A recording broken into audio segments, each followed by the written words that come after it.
They wanted her erased, not just gone, erased, like she was never there, never mattered, never breathed the same air. And in Red Hollow, a town built on dust and spite, that was easy to do. Lin Yu stood in the center square, stripped of everything, her dignity, her husband's ring, even the ground beneath her feet. The crowd circled, voices rising like buzzards. But when one man stepped forward, the desert went silent. He didn't shout, didn't plead, he just picked up that ring and handed it back. And in doing so, he made enemies of everyone. Stay with me until the end. Drop a like and comment with your city so I can see how far this story travels. The sun over Red Hollow didn't warm, it punished. It hung low and mean, baking the cracked earth until the air shimmered like broken glass. Lin Yu had learned that quickly. Everything here was harder than it should be. The water, the soil, the people. She stood in the town square now, surrounded by faces that had stopped pretending to be kind weeks ago. Hester Crow led the pack, a woman whose spine was as straight as a fence post and twice as unforgiving. Her voice carried over the crowd like a preacher's, though there was nothing holy in it. "You don't belong here." Lin Yu's hands trembled at her sides, dirt caked under her nails from trying to keep her cabin standing. Her dress, once fine silk brought all the way from Canton, hung on her frame like a memory of something better. The hem was torn. The color had faded to the shade of old bruises. She kept her chin up anyway. "I have every right," she said, though her accent thickened the words, made them sound less certain than she meant. Hester's laugh was sharp. "Right? You?" She stepped closer, boots kicking up dust. "Your husband's dead, girl. That land ain't yours. That name ain't yours. Hell, even that ring—" She grabbed Lin Yu's hand, twisted it until the thin gold band caught the light. "Ain't yours!" Lin Yu tried to pull away, but Hester's grip was iron. The crowd pressed in tighter. Someone spat near her feet. A man she didn't know muttered something about Chinese trash.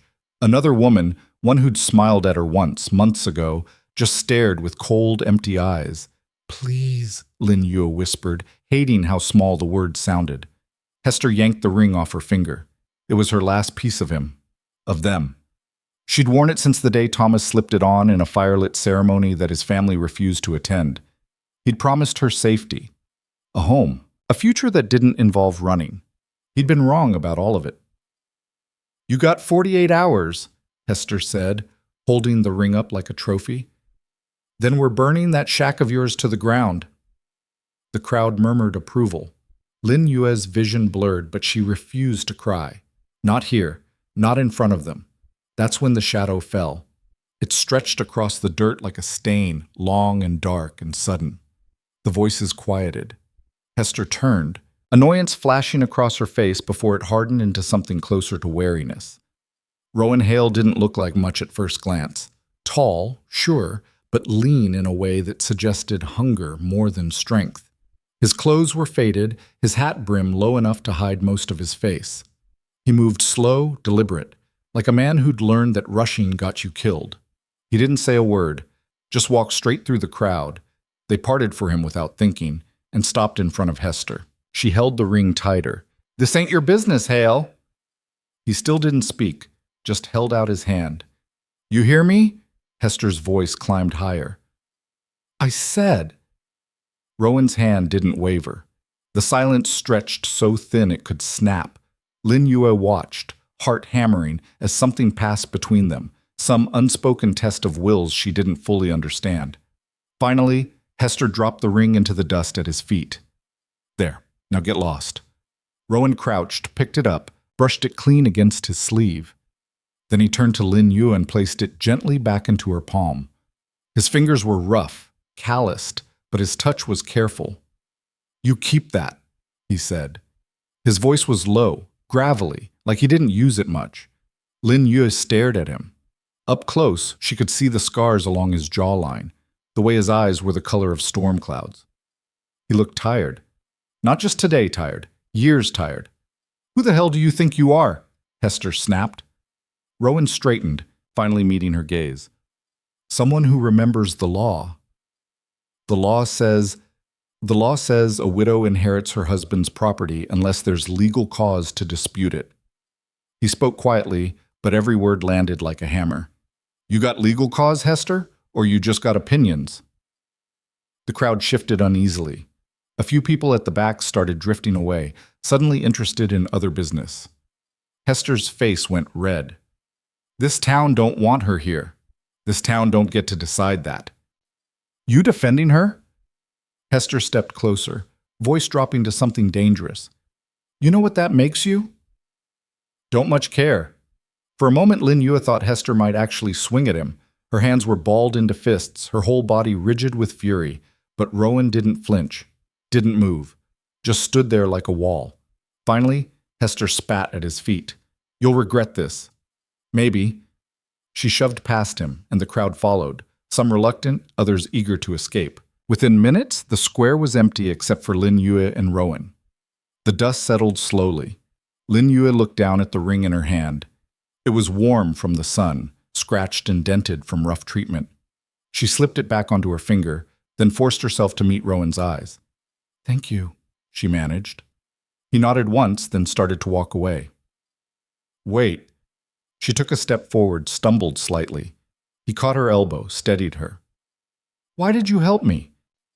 Rowan was quiet for so long she thought he might not answer. When he finally spoke, his voice was even rougher than before. Because nobody else would. Then he was gone, disappearing down the street toward the edge of town where the buildings gave way to open land. Lin Yue stood there, alone again, holding her ring and trying to understand what had just happened.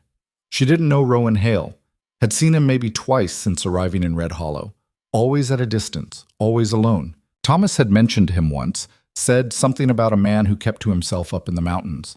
Nothing more. But he'd stood up for her, against the whole damn town. Why? The cabin was worse than she remembered.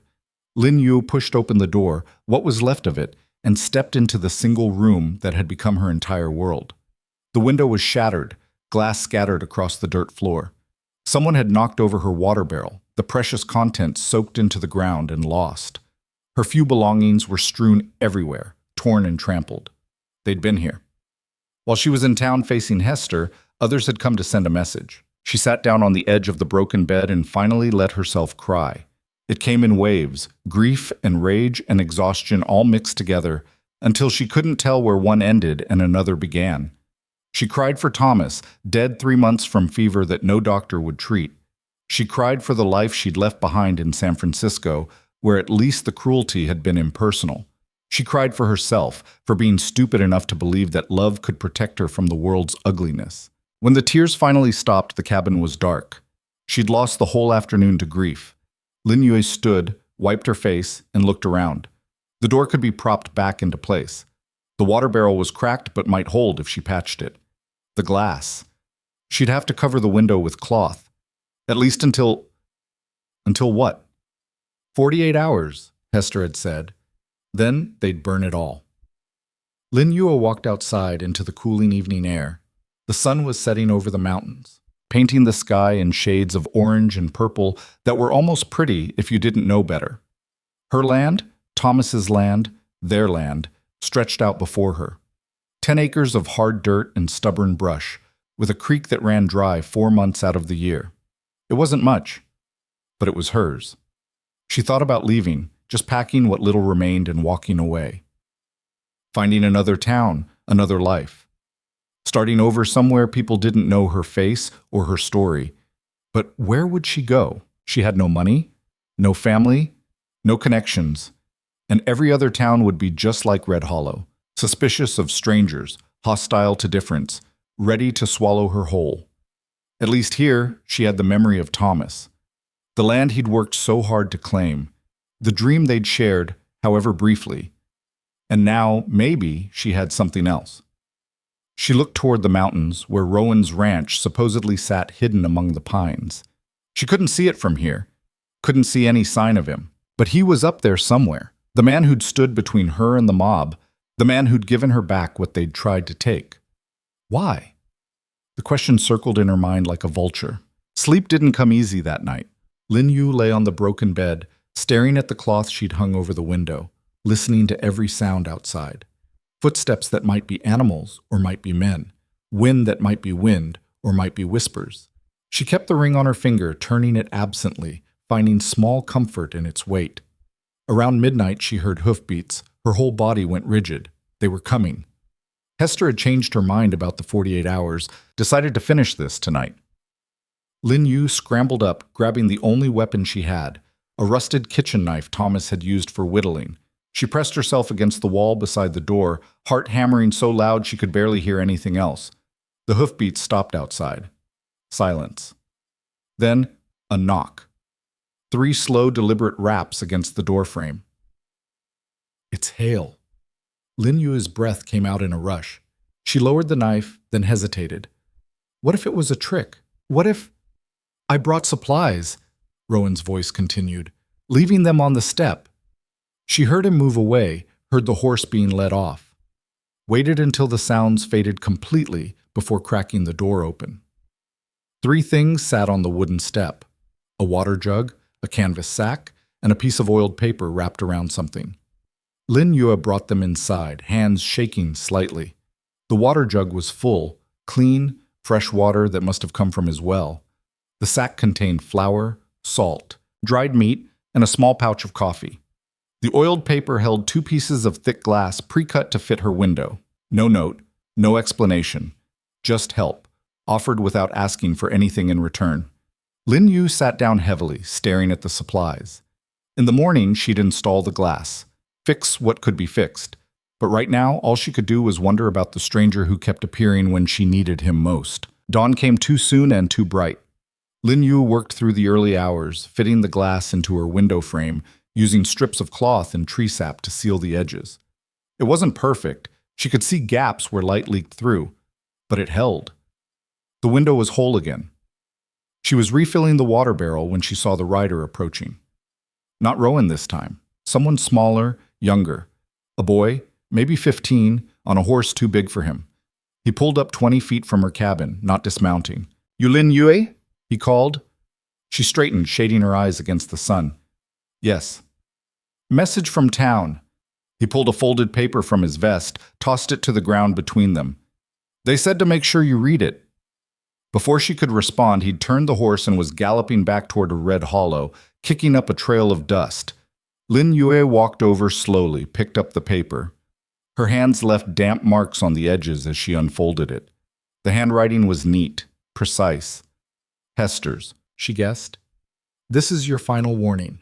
Be gone by sundown tomorrow or face the consequences. The law is on our side. You have no claim here, no protection, no future. Leave while you still can." Below that, a list of names. Signatures, she realized. 23 people had signed this. Not just Hester and her usual crowd, but the shopkeeper who'd sold Thomas seeds, the banker who'd handled their paperwork, even the minister who'd refused to hold a funeral when Thomas died. 23 people who wanted her erased. Lin Yue read it twice, then a third time, waiting to feel fear. But what came instead was something colder, harder. Anger. She'd done nothing wrong, nothing. She'd married legally, inherited legally, lived quietly, and caused no trouble. Her only crime was existing in a place that didn't want to make room for her. Well, she was done apologizing for that. Lin Yue walked inside, found the pencil Thomas had used for his journal, and turned the paper over. On the blank side, she wrote 3 words in English that were shaky but clear. "I'm not leaving." She folded it, tucked it into her pocket. Tomorrow, when she went to town for supplies, because she would go, would not hide, she'd deliver it herself. Let them see that she wasn't afraid anymore, even if that was a lie. The rest of the day passed in a blur of work. Lin Yu repaired the door hinge using wire and determination, cleaned the cabin until her hands were raw, and spent an hour trying to resurrect the small garden Thomas had started. Most of the plants were dead, choked by weeds or lack of water, but a few stubborn shoots remained. She watered them carefully, whispering encouragement in Cantonese. It felt good to speak her first language again, even if only to vegetables. As evening approached, she heard hoofbeats again. Multiple riders this time. Lin Yue grabbed the knife, moved to the window. 3 men on horseback moving slowly along the property line. They weren't coming to the cabin, just watching, making their presence known. One of them she recognized, Carl Drucker, who ran the general store. The others were strangers, faces shadowed by hat brims. They sat there for maybe 10 minutes, not speaking, just staring at her land like they were measuring it for something. Then they rode off. Lin Yu realized she'd been holding her breath. She set the knife down, forced her hands to steady. This was the pressure Hester had promised. Not violence, not yet, but the threat of it. The reminder that she was alone and they were many. She needed to understand what she was up against. That night, she lit a candle and went through Thomas's papers, the ones she'd managed to save from the ransacking. His handwriting was clearer than hers, each letter carefully formed. He'd been proud of his education, of learning to read and write when so many frontier men never bothered. She found the deed to the land, signed and stamped by the territorial office. Found their marriage certificate, legal and binding despite what Hester claimed. Found letters from Thomas's father, each one more hostile than the last, disowning him for marrying a Chinaman's daughter. Chinaman's daughter, like she was property, not a person. Lin Yue set the letters aside, kept searching. There had to be something, some weakness in her claim that Hester was exploiting, some legal loophole they'd found. Instead, she found something else. A letter, dated 2 weeks before Thomas died, addressed to someone named Samuel Garrett in the territorial capital. In it, Thomas described harassment from townspeople, damage to property, threats against his wife. He asked for help, for legal protection, for someone to enforce the law since Red Hollow's sheriff clearly wouldn't. The letter had never been sent. Thomas had died before he could mail it. Lin Yue read it 3 times, her heart sinking with each pass. He'd known. He'd known what was coming and tried to fight it. But sickness had taken him before he could finish the battle. Now it was hers to finish. She folded the letter carefully, added it to the stack of documents she'd keep safe. Then she blew out the candle and lay down in the darkness, listening to the night sounds of the frontier. Somewhere out there, Rowan was probably doing the same. Lying awake, alone in his mountain ranch, for reasons she still didn't understand. Why did you help me? Because nobody else would. It wasn't much of an answer, but it was the only one she had. Morning brought rain, a rare gift in this parched land. Lin Yu stood in the doorway, watching water darken the dirt and bring up the smell of earth. For a moment, she let herself imagine what this place might be if it had enough water. Gardens that actually grew, grass for animals, a future that didn't involve fighting for every drop. Then she remembered the deadline. Sundown. Less than 12 hours now. She dressed in her best remaining clothes, another silk dress, this one deep blue and only slightly worn. Pinned her hair up carefully, the way her mother had taught her back when appearances mattered for different reasons. Slipped Thomas's ring onto her finger. If she was going to deliver her message, she'd do it looking like someone who refused to disappear. The ride to Red Hollow took an hour on the old mare Thomas had left behind. The rain had stopped, leaving everything damp and clean-smelling. Lin Yue rehearsed what she'd say, how she'd stand, where she'd look. She'd hand the paper to Hester directly. No shouting, no pleading, just the facts. I'm not leaving. The town looked different in the aftermath of rain. Less hostile somehow, just tired and worn, like everything else out here. Lin Yue tied the mare outside the general store and walked to Hester's house, a neat 2-story building that dominated the main street. She knocked. No answer. She knocked again, louder. The door opened. But it wasn't Hester. It was a young woman, maybe 20, with Hester's sharp features softened by youth. Her daughter, Lin Yue guessed. She's not here, the girl said. Not unkind, but not welcoming either. Where? Sheriff's office, whole town council's meeting there. The girl paused, then added quietly, About you. Lin Yue's stomach dropped. When? Started an hour ago. She should leave, should go back to her cabin and wait for whatever they decided. But her feet carried her forward, down the street toward the sheriff's office before her mind could catch up. Through the window, she could see them. Hester, the sheriff, Carl Drucker, and 4 others she recognized from town. They were looking at documents spread across a desk, voices raised in argument. Lin Yue moved closer, pressing against the wall beneath the window. She could hear fragments. Legal precedent. Doesn't matter what the paper says, make an example. Then Hester's voice cutting through the rest. We do this right. By the book. So nobody can say we broke the law. Silence after that. Finally, the sheriff spoke. And if she still won't leave? Then we remove her for her own safety. Hester's tone made it clear what kind of safety she meant. Lin Yu's hands curled into fists. She wanted to burst in there, throw her message in their faces, force them to see her as human instead of a problem to solve. But she wasn't stupid. 7 against 1 weren't odds worth taking. She turned to leave and nearly walked straight into Rowan Hale. He caught her arm, steadied her, put a finger to his lips. Then he gestured away from the building, back toward the street. They walked in silence until they were out of earshot. Lin Yu's heart was hammering again, adrenaline and fear mixing into something that made her hands shake. "You shouldn't be here," Rowan said quietly. "I'm delivering a message. You're walking into a trap." He looked past her, toward the sheriff's office.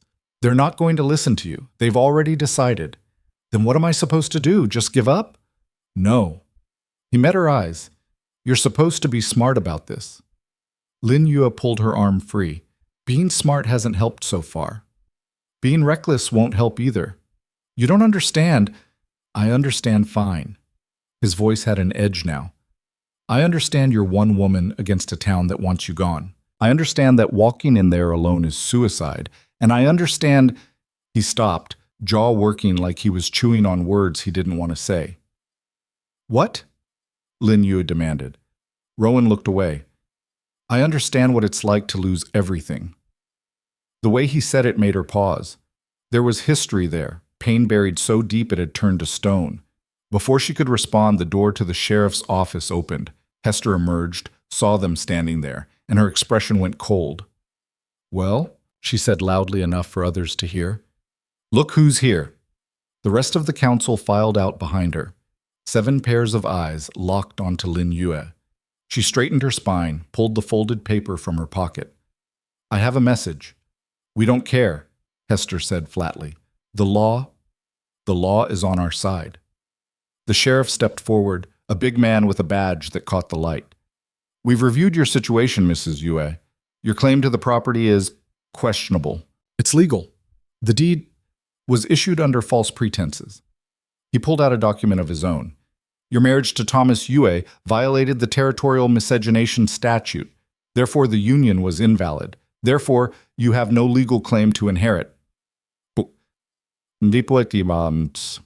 world tilted. Lin Yue stared at the paper, at the legal words that didn't make sense. "That's not— We were married legally. In California, maybe. Not here." Hester's smile was thin and sharp. "See, we did our homework, and the law is very clear." "That statute was repealed," Rowan said. Everyone turned to look at him. "In 1882, he continued, voice steady, "the territorial legislature removed it from the books. Any marriage performed after that date is legal, regardless of race." The sheriff's expression flickered. "That's public record, easy to verify." Rowan pulled a folded paper from his own coat. "I took the liberty of requesting confirmation from the Capitol. Got the response yesterday." He handed it to the sheriff, who read it with increasing discomfort. Hester grabbed it from him, scanned the contents, and her face went red. "This doesn't change anything," she snapped.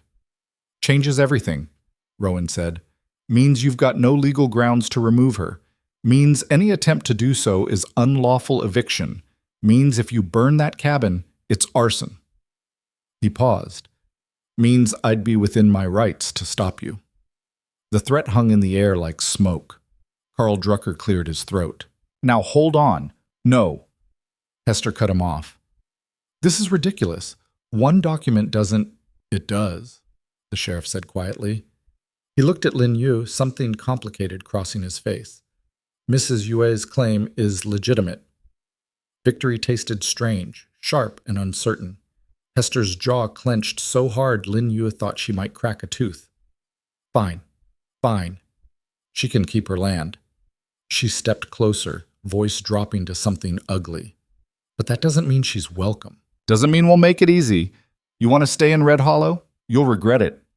Then she pushed past them both and stalked off, the rest of the council following like ducklings. Lin Yue stood there, still holding her undelivered message, trying to process what had just happened. "You okay?" Rowan asked. She looked at him, really looked. At the scars on his jaw, the gray in his hair, the way he stood like he expected the world to hit him and was already braced for it. Why? The word came out rougher than she intended. Why do you keep helping me? Rowan was quiet for a long moment. Then, I told you. Because nobody else would. That's not an answer. It's the only one I've got. He tipped his hat and started to walk away. Wait. Lin Yue caught up to him. At least let me thank you properly. Come to dinner tomorrow night. Rowan stopped, turned back. You don't owe me anything. I know, I'm asking anyway. Something shifted in his expression. Surprise, maybe, or caution, like he wasn't used to people wanting his company. All right, he said finally, tomorrow night. Then he was gone, disappearing down the street toward wherever he'd tied his horse. Lin Yue stood there alone, holding her undelivered message and a strange new feeling she couldn't quite name. Hope, maybe. Or something equally dangerous. The ride back to the cabin felt longer than usual. Lin Yu's mind kept replaying the scene outside the sheriff's office. Rowan pulling out that document like he'd been expecting the fight, standing up to Hester and the whole council without flinching, defending her claim with the kind of certainty that came from preparation. He'd researched the law, had gone out of his way to get confirmation from the Capitol, all for someone he barely knew. Why? But she was starting to suspect the question didn't have a simple answer. That maybe Rowan Hale was the kind of person who helped because he'd needed help once and no one had offered it.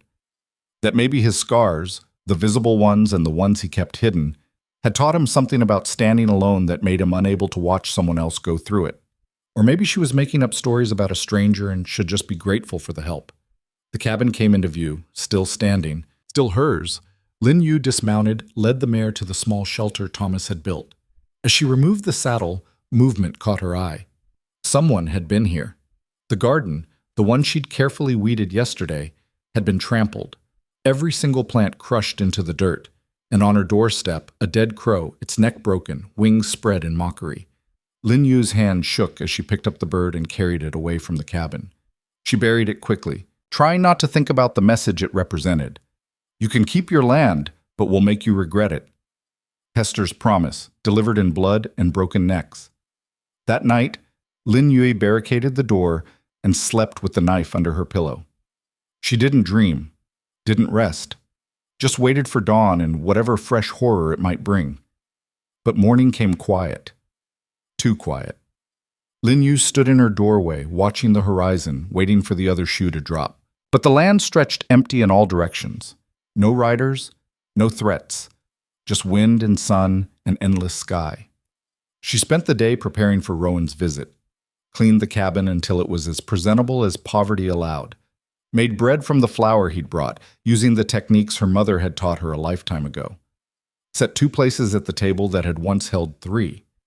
As the sun began to set, she heard hoofbeats. Rowan arrived on time, hat in hand, carrying something wrapped in cloth. He looked uncomfortable, like a man unused to social calls. Come in, Lin Yue said. He stepped inside, gaze sweeping the space with the practiced eye of someone who noticed details, saw the fresh repairs, the clean floor, the makeshift curtains she'd sewn from spare fabric. Nice, he said simply. They sat, ate in near silence, the kind that wasn't quite comfortable but wasn't hostile either.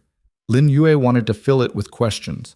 Where are you from? What happened to you? Why do you live alone in the mountains? But something about the set of his shoulders told her not to push. Finally, Rowan spoke. The bread's good. Thank you. My mother's recipe. She teach you much? Everything. Before? Lin Yue trailed off.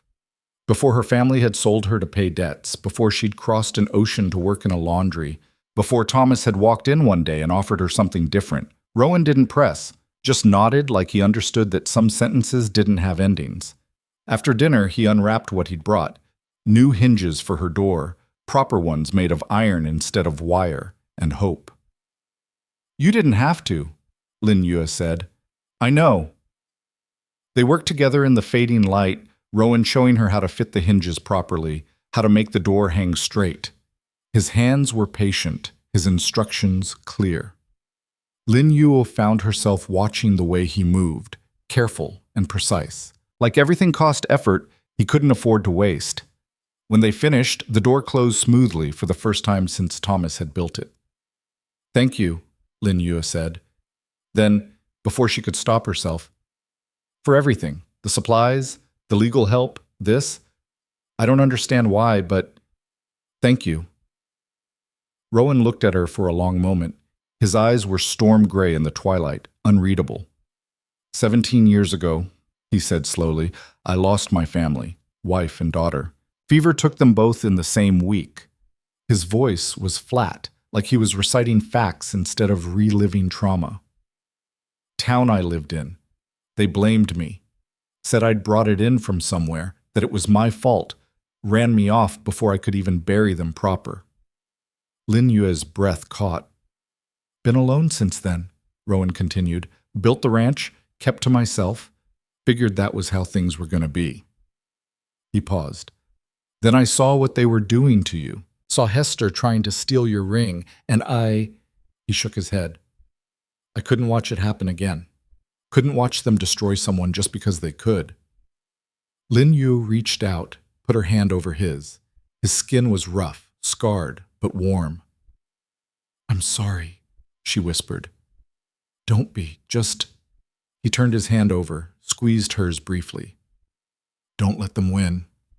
Then he pulled away, stood up. I should go. Rowan, you need anything, you come find me. Ranch is 5 miles northeast, up past the pine stand. Can't miss it. He left before she could say anything else. Lin Yu stood in the doorway, watching him ride into the darkness, and felt something shift inside her chest. Not love. That was too fast, too simple. But recognition, maybe.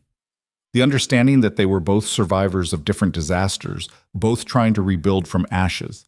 And maybe that was enough to start with. She closed the door, the properly hung door, and locked it. Tomorrow would bring new challenges. Hester wouldn't give up just because the law was on Lin Yue's side. The town would find other ways to push, to hurt, to make her regret staying. But tonight, she had a full belly, a working door, and the knowledge that she wasn't completely alone. Tonight, that felt like victory. 3 days of peace felt like a trap. Lin Yu woke each morning expecting to find her cabin vandalized again, her garden destroyed, some new cruelty waiting on her doorstep. But the days passed quiet, almost suspiciously so. She worked the land, hauled water from the creek, and tried to ignore the feeling of eyes watching from a distance. On the 4th day, the peace shattered. She was fixing a fence post when she heard the wagon. Lin Yu straightened, shading her eyes against the midday sun. A single horse pulled a buckboard down the trail toward her property, driver hidden beneath a wide-brimmed hat. Her hand found the knife in her belt. The wagon stopped 20 feet away. The driver climbed down slowly, and Lin Yu felt her shoulders relax slightly. It was the girl from Hester's house, the one who'd answered the door. Up close, she looked tired, shadows under her eyes that made her seem older than her years. I'm not here to cause trouble, the girl said quickly, hands raised. Just, I brought something. She reached into the wagon bed and pulled out a wooden crate, set it on the ground between them, then stepped back. Lin Yu approached cautiously. Inside the crate, vegetables from someone's garden, carrots, potatoes, even a few precious tomatoes. Enough food to last a week. I don't understand, Lin Yu said. The girl shifted her weight. Not everyone in town agrees with my mother. Your mother? Hester Crow. The name came out flat. She's not a bad person. She's just scared. Lin Yu almost laughed. Scared of what? Me? Of change, of things being different than they've always been. The girl looked down at her boots. My father died when I was 8, cholera. After that, Mother got hard, like she had to be twice as strong to make up for him being gone, and anyone who didn't fit her idea of how things should be, she shrugged, became a threat. That doesn't excuse what she's doing. I know. I'm not asking you to forgive her. I'm just... The girl met Lin Yue's eyes. I'm sorry. For what they did to your husband, for what they're still doing to you, you deserve better. Lin Yue studied her face, looking for deception, found only guilt and something that might have been shame. What's your name? Lin Yue asked. Margaret, Meg. Thank you, Meg, for the food. Meg nodded, started to turn back to the wagon, then stopped. Be careful. Mother's planning something. I don't know what, but she's been meeting with people. And when she gets that look in her eye, she trailed off. Just be careful. Then she was climbing back onto the wagon, snapping the reins, heading back toward town before Lin Yu could ask what kind of look she meant. Lin Yu carried the crate inside and stared at the vegetables like they might hold answers. One act of kindness didn't erase the town's cruelty, but it was something. A crack in the wall of hostility that surrounded her. She spent the rest of the day working, but Meg's warning echoed in her mind. Mother's planning something. As twilight approached, Lin Yu walked to the edge of her property and looked toward the mountains. Rowan's ranch was up there somewhere, hidden among the pines. She could ride up, ask for his help, tell him about Meg's warning. But what would she say? I'm scared of something that might happen. He'd already done so much. She couldn't keep running to him every time shadows moved. The decision was made for her the next morning. Lin Yu stepped outside to find her water barrel overturned again, the precious contents soaking into thirsty earth. But this time, they'd left something else. A note nailed to her door with a rusty spike. The handwriting was different from Hester's. Rougher, angrier, Chinese whore. We gave you a chance. You should have took it. Now you get what's coming. The misspellings would have been funny if the message wasn't so clearly a threat. Lin Yu pulled the note down, crumpled it, threw it into the fire. Her hands weren't shaking this time. She was past fear, into something colder and more dangerous. Anger. She grabbed the water buckets and headed for the creek. It was a half-mile walk, and she'd have to make 3 trips to refill the barrel, but she'd done it before. Would keep doing it until... The first rock hit her shoulder. Lin Yu spun around, bucket clattering to the ground. 3 boys stood on the ridge above the creek bed, maybe 12 or 13 years old. One was winding up for another throw. Get out of here, the tallest one shouted. This ain't your water. The second rock sailed past her head. Lin Yu's vision went red. She'd been patient, had turned the other cheek, had tried to live quietly and cause no trouble. And for what? To be terrorized by children who'd learned hate from their parents? She picked up a rock of her own. The boys' eyes widened. They hadn't expected her to fight back. You want to throw rocks? Lin Yu called up into them, her accent thick with rage. Come down here and try. For a moment, they just stared. Then the tallest one laughed, nervous, uncertain. You're crazy. Maybe, but I'm done running. She took a step toward the ridge. The boys scrambled backward, nearly tripping over each other in their haste to retreat. Within seconds, they disappeared over the rise, leaving Lin Yu standing alone with a rock in her hand and fury burning in her chest. She filled her buckets with shaking hands, made the walk back to the cabin, and tried to calm down. But the anger wouldn't fade. It sat in her stomach like hot coals, burning away the fear that had kept her small and quiet. That afternoon, she rode into town. Red Hollow greeted her with the same cold stares as always, but Lin Yu met them straight on.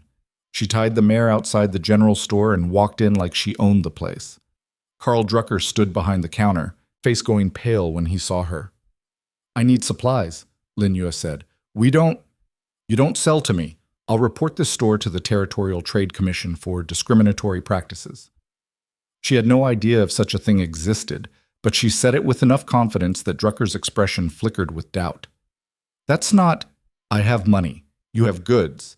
This is how commerce works. Lin Yu pulled coins from her pocket, set them on the counter with sharp clicks. Flour, salt, coffee, nails, rope. Drucker looked like he wanted to refuse, but 2 other customers had entered the store behind Lin Yu, watching the exchange with obvious interest. Refusing her outright would force him to explain why, would make his prejudice public and undeniable. He grabbed the items with jerky movements, practically threw them onto the counter. Lin Yu inspected each one carefully, making him wait, making him stand there and serve her like any other customer. Anything else? Drucker's voice was tight. No, thank you. Lin Yu gathered her purchases and walked out with her head high. Small victory, but it felt enormous. She was loading the supplies onto the mare when she heard Hester's voice. You've got nerve. I'll give you that. Lin Yu turned. Hester stood 10 feet away, arms crossed, surrounded by 3 other women from the town council. They looked like crows gathering around carrion. "I'm just buying supplies," Lin Yu said evenly. "You're making a spectacle." Hester stepped closer, forcing decent people to associate with you, contaminating their businesses. Contaminating. Lin Yu let the word hang there. By existing? By refusing to accept reality. You don't belong here, never will. The sooner you understand that, the sooner what? Lin Yu's anger flared again. The sooner I disappear, make it easier for you to pretend people like me don't exist. She took a step forward, and Hester actually backed up. "I'm not going anywhere. You can threaten me, vandalize my property, send children to throw rocks at me. I didn't send, but I'm staying. This is my land, my home, and I'll defend it." Silence fell across the street. People had stopped to watch, forming a loose circle around them. Lin Yue could feel their eyes, their judgment, their curiosity. Hester's face had gone purple. "You're making a mistake." "Maybe, but it's mine to make." She turned back to the mare, finished securing the supplies with hands that had stopped shaking, mounted up and rode away without looking back, feeling the weight of stares following her out of town. The ride home should have felt triumphant. Instead, Lin Yu felt exhausted, like she'd run for miles and gained only inches. Standing up to Hester had been necessary, but it wouldn't end the harassment, would probably make it worse. She was proven right that evening. Just after sunset, Lin Yue heard shouting. She grabbed her rifle, Thomas's old hunting rifle that she barely knew how to use, and stepped outside. Torches. 4 of them, carried by riders approaching her property. Her heart hammered. This was it. They were coming to burn her out, and there was nothing she could do against 4 armed men. The riders stopped at her property line, close enough to be threatening, far enough to avoid being shot at point-blank range. "You got one more chance," a voice called out. "Be gone by morning, or we're coming back." Lin Yu raised the rifle, even though her arms were shaking. "This is my land. Your land's going to be your grave if you don't wise up." They sat there for another minute, torches flickering in the darkness, creating shadows that danced like demons. Then one of them threw something, a bottle that shattered against a rock near her fence. The smell of kerosene filled the air, a warning. Next time, the bottle would be lit. Then they were riding away, whooping and hollering like this was all a game. Lin Yu stood in the darkness long after they'd gone, rifle clutched in white-knuckled hands. She'd been brave in town, had stood up to Hester with words and witnesses. But out here, alone, with torches and threats, and the very real possibility of violence, she was terrified. She didn't sleep that night, just sat by the window with the rifle across her lap, watching the darkness for signs of returning riders. Dawn came slowly, painting the sky in shades of pink and orange that were too beautiful for how she felt. When the sun was fully up, Lin Yu finally allowed herself to collapse onto the bed. She needed rest, needed to think clearly about what to do next. She'd made her stand in town, but that didn't mean she had to be stupid about it. She woke to the sound of hammering. Lin Yu jerked upright, reaching for the rifle, then realized the sound was coming from outside, close by. She stumbled to the door and opened it to find Rowan building a fence. Not repairing, building. A new structure, solid posts driven deep into the ground, rails already connecting them. "What are you doing?" she called out. Rowan didn't stop working. "Making it harder for them to ride up on you." Lin Yue walked over, still groggy from too little sleep. "I didn't ask." "I know." He sank another post, tested its stability, but after last night figured you could use some help. "How did you know about last night?" "Saw the torches from my ridge. Took me an hour to get here." He looked at her then, and she saw anger in his storm-gray eyes. "They were gone by the time I arrived, but I found the bottle, smelled the kerosene."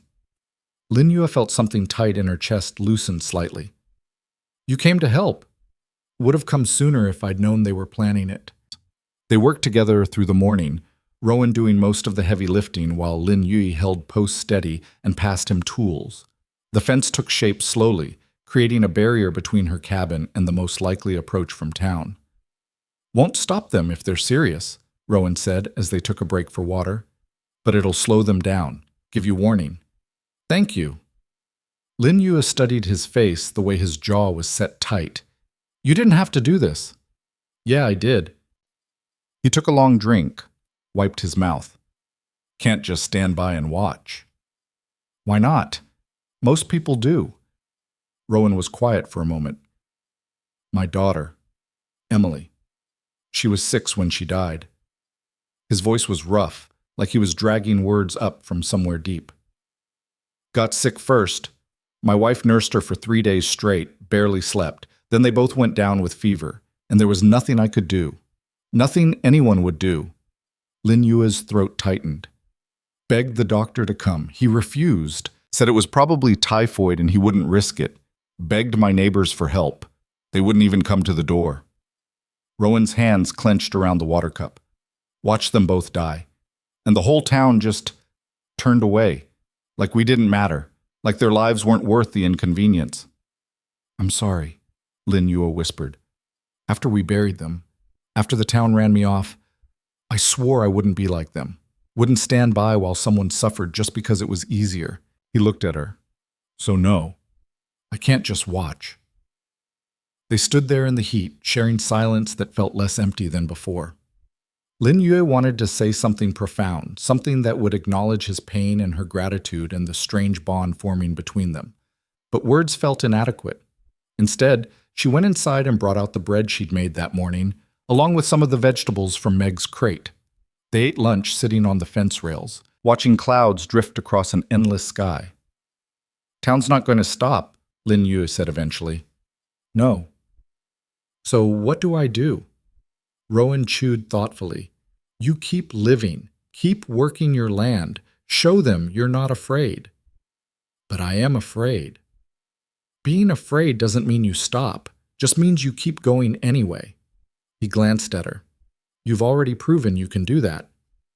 Lin Yue wanted to believe him, but fear was easier to feel than courage was to summon. They finished the fence by late afternoon. It wasn't pretty, rough-cut posts and mismatched rails, but it was solid, a physical boundary between her and the threats that kept coming. Rowan gathered his tools. I'll check on you tomorrow. You don't have to. I know, I'm doing it anyway. He paused. You got enough ammunition for that rifle? Lin Yue thought of the half-empty box Thomas had left. Some. I'll bring more, and maybe teach you how to actually shoot it. Despite everything, she almost smiled. That obvious? The way you were holding it last night? Yeah. He tipped his hat. Get some rest. You look like hell. He rode off before she could respond, leaving her standing by the new fence with something that almost felt like hope. The next few days settled into a wary routine. Rowan came each morning, bringing supplies and showing Lin Yue how to properly handle the rifle. She was a terrible shot at first, flinching at the recoil, jerking the barrel. But he was patient, adjusting her stance and grip until she could at least hit the makeshift targets he set up. Don't aim to kill, he told her. Aim to warn. Most men will run from a woman who can shoot straight, and if they don't run, then you aim higher. His expression was grim, but hope it doesn't come to that. They fell into an easy partnership. He'd work on projects around her property, reinforcing the cabin walls, fixing the roof, improving drainage around the foundation. She'd cook meals that they'd share in companionable silence. Sometimes they talked. More often, they didn't need to. Lin Yue learned small things about him, that he'd been a carpenter before tragedy struck, that he preferred coffee black and strong enough to strip paint, that he had a scar on his left hand from a saw accident, that he sometimes woke in the night shouting names she couldn't make out. She didn't pry. He didn't either. It was an unspoken agreement. They were both carrying wounds that words couldn't heal. On the 5th day, Meg returned. This time she came on foot, walking up the trail in the early evening. Lin Yue saw her from the garden and felt her shoulders tense automatically before remembering that Meg had been kind. I can't stay long, Meg said, glancing back toward town nervously. But I had to warn you. Mother's organizing something. A town meeting tomorrow night. She's calling it a safety council. Let me guess, Lin Yue said. To discuss the threat I pose? To discuss removing you legally. She's found some territorial statute about public nuisances. Plans to argue that your presence is disrupting commerce and peace. Meg twisted her hands together. She's got signatures. A petition claiming you've threatened people, damaged property, caused trouble. That's all lies. I know, but she's convincing, and people want to believe her. Meg met Lin Yue's eyes. They're scared of what you represent. Change, difference, things they don't understand. Lin Yu felt the old anger rising again. So they'll lie to get rid of me. They'll try. Meg pulled a folded paper from her pocket. This is a copy of the statute she's using. I thought, maybe if you knew what she was planning, you could prepare. Lin Yue took the paper, scanned the legal language. It was vague enough to be dangerous, talking about conduct that disrupted community harmony, threats to public welfare, nuisances that required removal for the common good. This could apply to anyone, she said. That's what makes it effective. It's all interpretation. Meg glanced back again. I have to go, but good luck. You deserve to stay. She hurried off before Lin Yue could thank her. That night, Lin Yue showed Rowan the statute by lamplight. He read it twice, jaw tightening with each pass. It's garbage, he said finally, but garbage that might work if the sheriff backs her play. So what do? Fight back. Get your own witnesses, document the harassment you've faced, show the pattern of attacks. Who would testify for me? Rowan was quiet. They both knew the answer. No one. Maybe Meg, but that would mean going against her mother publicly. No one else in Red Hollow would risk it. Then I'll testify, Rowan said. They'll dismiss you. Say you're biased. Let them try. He stood up, started pacing the small cabin. We need evidence. Records of the vandalism, the threats, the harassment. Something that shows the town's been trying to force you out illegally. Lin Yu thought of Thomas's unsent letter, the one describing the harassment they'd faced. I have something from before. She pulled out the letter, hands trembling slightly as she unfolded it. Rowan read it carefully, and she saw something fierce cross his face. This helps, but we need more. Recent incidents. Witnesses, if possible. The boys who threw rocks at me. Someone might have seen that.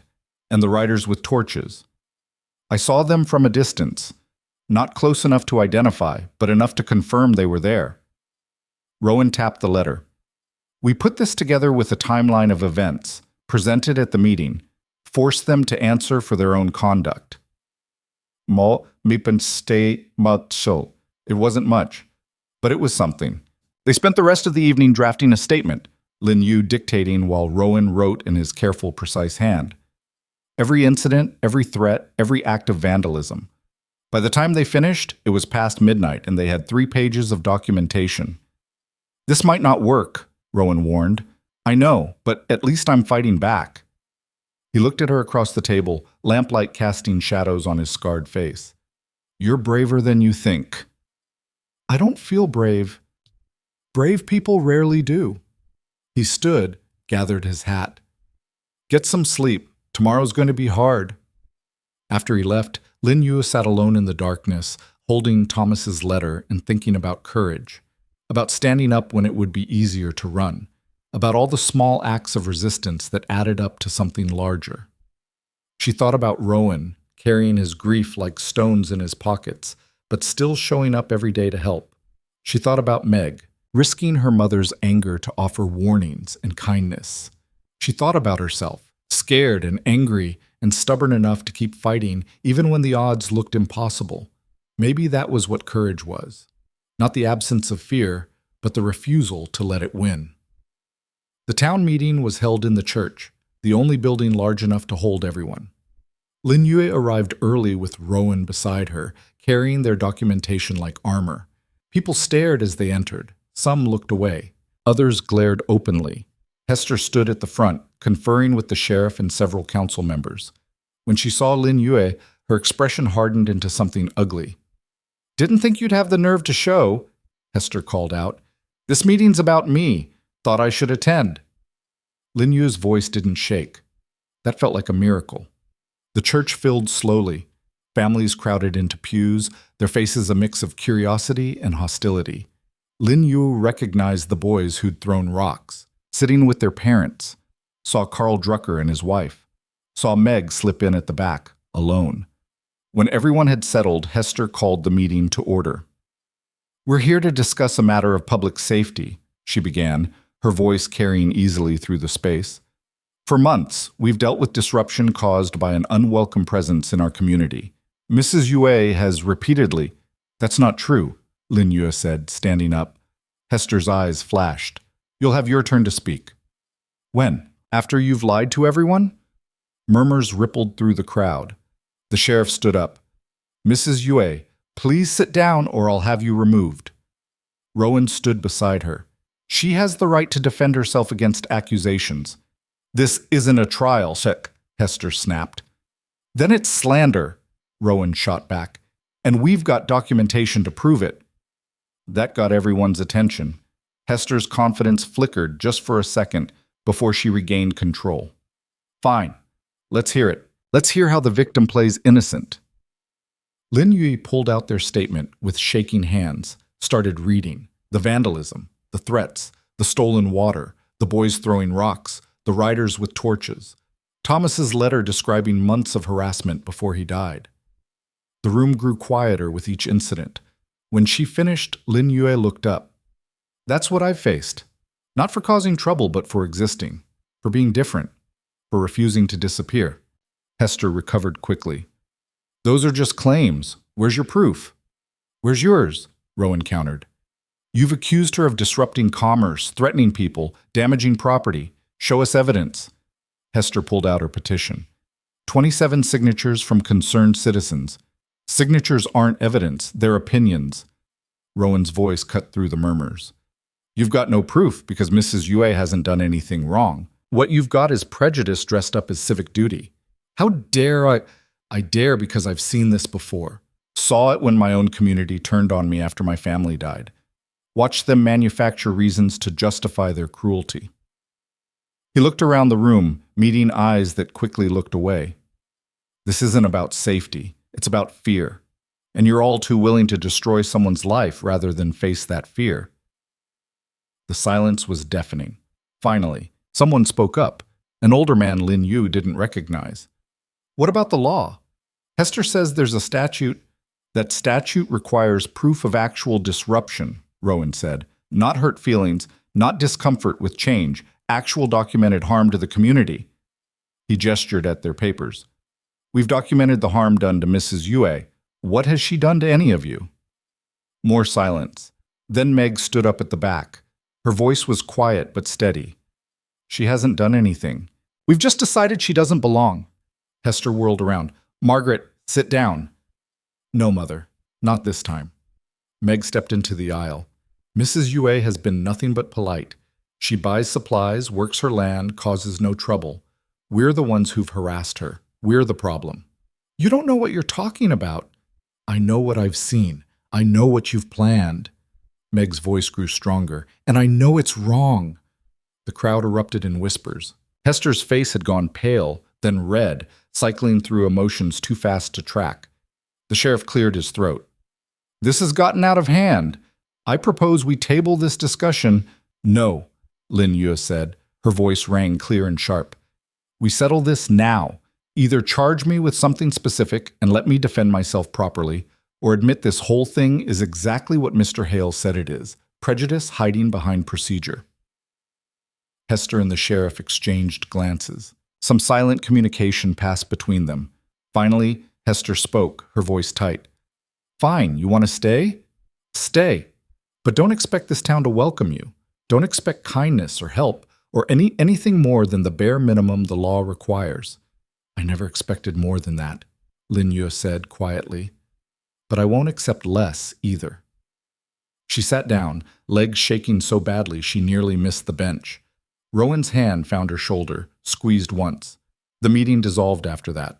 People filed out quickly, avoiding eye contact. Hester left without another word, dragging Meg with her. The sheriff lingered, looking like he wanted to say something, but ultimately just shook his head and walked away. Lin Yu and Rowan were the last ones in the church. "You did good," Rowan said. "I'm still shaking." "That's normal. Happens after every fight." He helped her stand. "Come on, let's get you home."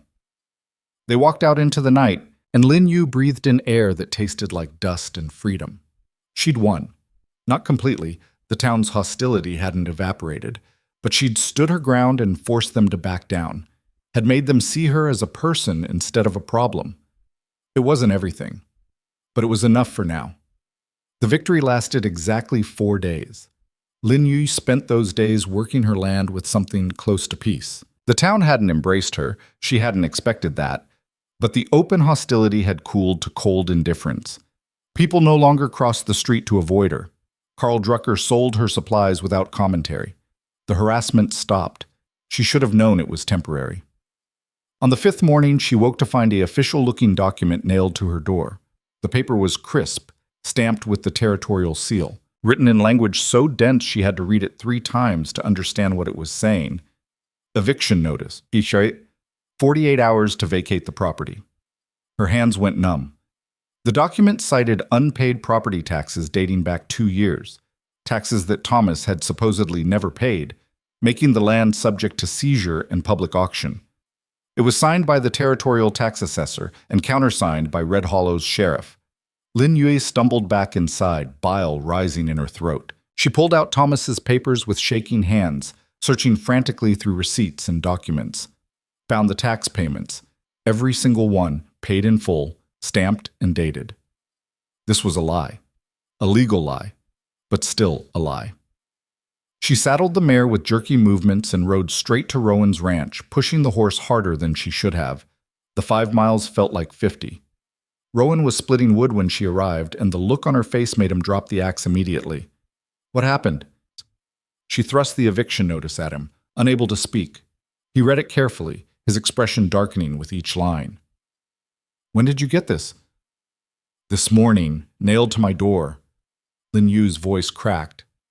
But I have receipts. Thomas paid everything. This is a setup. Rowan's jaw clenched. They couldn't beat you legally, so they're manufacturing a case.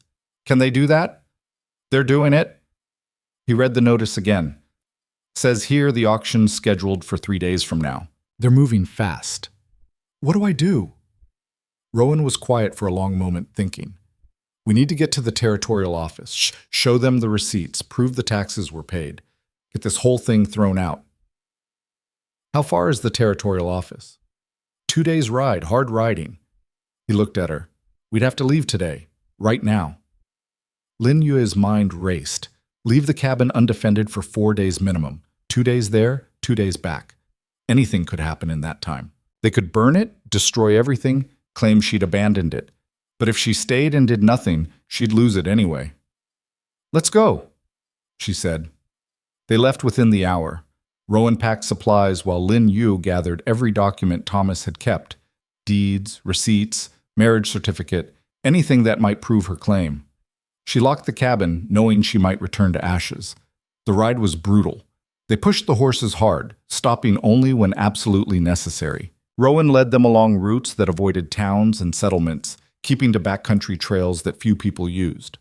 Why the secrecy? Lin Yu asked during a brief rest. Because if word gets back to Red Hollow that we're headed to the territorial office, they'll know what we're doing. Might try to intercept us. He checked the horse's hooves, his movements efficient. Better to move quiet. They rode through the afternoon and into twilight, finally stopping when darkness made the trail too dangerous. Rowan built a small fire in a sheltered hollow while Lin Yu tended the horses. You should eat something, he said, offering her dried meat and hard bread. Lin Yu took it mechanically, too exhausted to taste anything. What if we get there and they won't help? What if the assessor is in on it? Then we go higher, to the territorial governor if we have to. Rowan poked at the fire, but one step at a time. How can you stay so calm? I'm not calm. I'm just good at hiding it. He looked at her across the flames. I've lost everything before. Learned that panic doesn't help. Only thing that helps is action. Lin Yu pulled her knees to her chest, suddenly feeling the weight of everything that had happened. The months of harassment, Thomas's death, the constant fight just to exist. And now this, running through the night to prove she had the right to her own home. I'm tired, she said quietly. Not just physically. I'm tired of fighting. I know. Then why do you keep telling me to fight? Rowan was quiet for so long she thought he wouldn't answer. When he finally spoke, his voice was rough. Because the alternative is letting them win. And once you do that, once you let them take everything, you don't get it back. You just exist. Empty. Going through motions. He stared into the fire. I did that for years after I lost my family. Just existed. And it's no kind of life. So what changed? You did. He met her eyes. Watching you stand up in that town meeting, refuse to disappear, it reminded me what it felt like to care about something, to fight for something. He looked away. So yeah, I keep telling you to fight, because you're fighting for both of us now. Lin Yue felt something shift in her chest, a connection she'd been trying not to acknowledge, scared of what it might mean. Rowan, get some sleep. We leave before dawn. He stood up and moved to check the perimeter, effectively ending the conversation. Lin Yu lay down near the fire, wrapped in her blanket, and listened to him moving in the darkness, protecting her even now. She didn't think she'd sleep, but exhaustion pulled her under. She woke to Rowan shaking her shoulder gently. The sky was still dark, stars sharp overhead. We need to move, he said quietly. Something in his tone made her alert immediately. What's wrong? Riders. 3 of them, maybe a mile back. Been following us since midnight. Lin Yue's blood went cold. You think they're from Red Hollow? Don't know, but I'm not waiting to find out. He was already kicking dirt over the fire, erasing signs of their camp. Can you ride hard? Yes. They mounted up and pushed into the darkness, Rowan leading them off the main trail onto something narrower and rougher. Branches whipped at Lin Yu's face. The horse stumbled on unseen rocks, but they kept moving. Behind them, she heard hoofbeats. Getting closer. Rowan. I know. Stay close. He urged his horse into a run, and Lin Yu followed. The trail twisted through pine forest, barely visible in the pre-dawn gloom. One wrong step could send them over a cliff or into a ravine, but stopping meant getting caught. The hoofbeats behind them grew louder. Rowan pulled up suddenly, dismounted. Get down, quick! Lin Yu slid off the mare, confused. Rowan was pulling something from his saddlebag, a rifle, different from the one she knew. Take the horses up that draw. He pointed to a narrow gap in the rocks. Hide there. Don't come out no matter what you hear. What are you going to do? Buy us time. Go. Now. Lin Yue wanted to argue, but the hoofbeats were close enough that she could hear voices. She grabbed both horses' reins and led them into the rocky draw, pressing back against the stone. From her hiding spot, she heard the riders arrive. 3 of them, just like Rowan had said. That's far enough. Rowan's voice carried clearly through the morning air. The hoofbeats stopped. We don't want trouble, a man's voice called out. Just want to talk to the Chinese woman. She's not interested in talking. That's not your decision to make. It is when you're chasing us through the back country like bounty hunters. Rowan's tone was flat, dangerous. State your business or turn around. A pause. Then, we're here on behalf of the Red Hollow Town Council.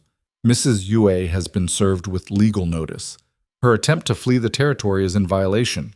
She's not fleeing. She's going to the territorial office to contest a fraudulent eviction. That's not what the document says. Don't care what the document says. I care what the law says, and the law says she has the right to appeal. Lin Yu heard the distinct sound of a rifle being cocked. Now you've got 2 choices. Turn around and ride back to Red Hollow, or try to get past me. Your call. The silence stretched thin and dangerous. You're making a mistake, Hale. Wouldn't be my first.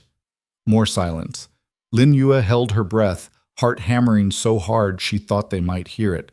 Finally, this isn't over. Never thought it was. The hoofbeats retreated slowly, then faster. Lin Yue waited until she couldn't hear them anymore before emerging from the draw. Rowan lowered the rifle but kept it in his hands. We need to move. They'll circle back with reinforcements. You think they'll really? I think Hester Crow doesn't give up easy, and I think we just made this personal. He helped her remount. Come on, there's another route, longer but safer. They rode hard for another hour before Rowan finally slowed the pace. The sun was up now, turning the landscape gold and harsh. Who were they? Lin Yue asked. Didn't recognize them. Probably hired hands, men willing to do ugly work for pay. Rowan kept scanning the horizon. Means Hester's serious. She's spending money to make sure you don't reach the territorial office. Then we're doing the right thing. Or the stupid thing. Hard to tell the difference sometimes. Despite everything, Lin Yue almost smiled. You're a pessimist. Realist. Pessimists expect the worst. I just prepare for it.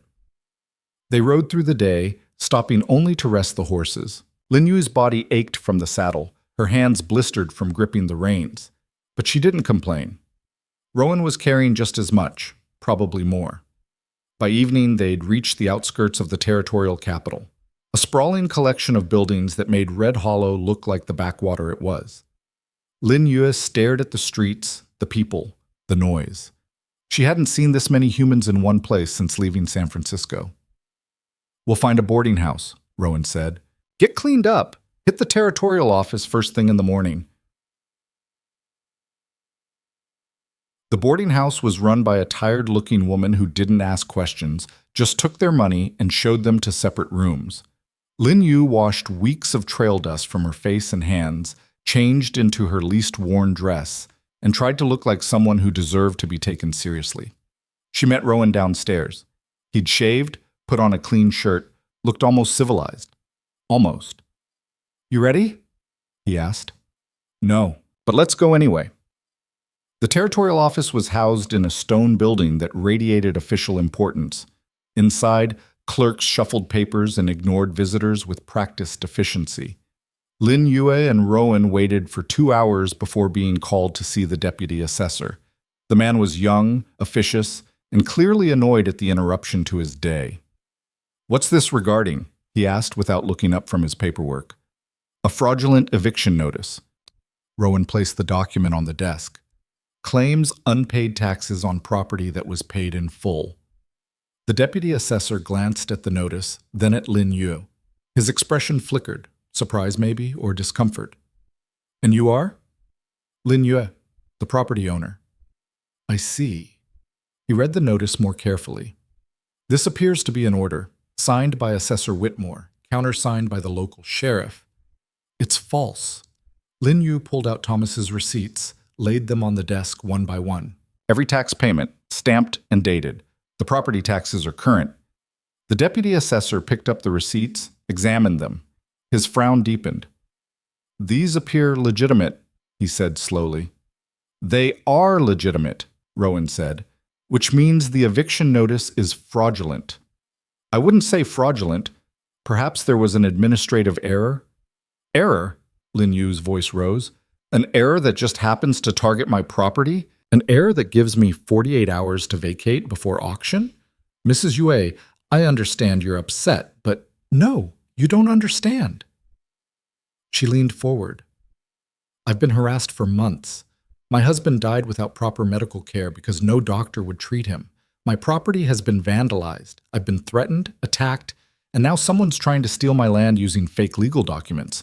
So don't tell me you understand. The deputy assessor shifted uncomfortably. I'll need to verify these receipts with our records.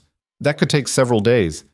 The auction is in 2 days, Rowan interrupted. We don't have several days. Then I suggest you file an emergency injunction with the territorial court. How long does that take? Depends on the judge's schedule. Could be hours, could be weeks. Lin Yue felt the ground dropping out from under her. They'd ridden 2 days, risked getting caught by Hester's hired men, and for what? To be told to wait? There has to be something. Look, the deputy assessor said, lowering his voice. Between us? This smells wrong. The eviction notice, the timing, all of it. But I can't just void it on suspicion. I need authorization from my superior, and he's not back until next week. Next week is too late, Lin Yue said desperately. I know. That's why I'm telling you to go to the court. File the injunction. It's your best shot. He glanced at the door, then back at them. And if I were you, I'd mention that Assessor Whitmore owns property in Red Hollow. Might want to look into whether he has a financial interest in seeing your land go to auction.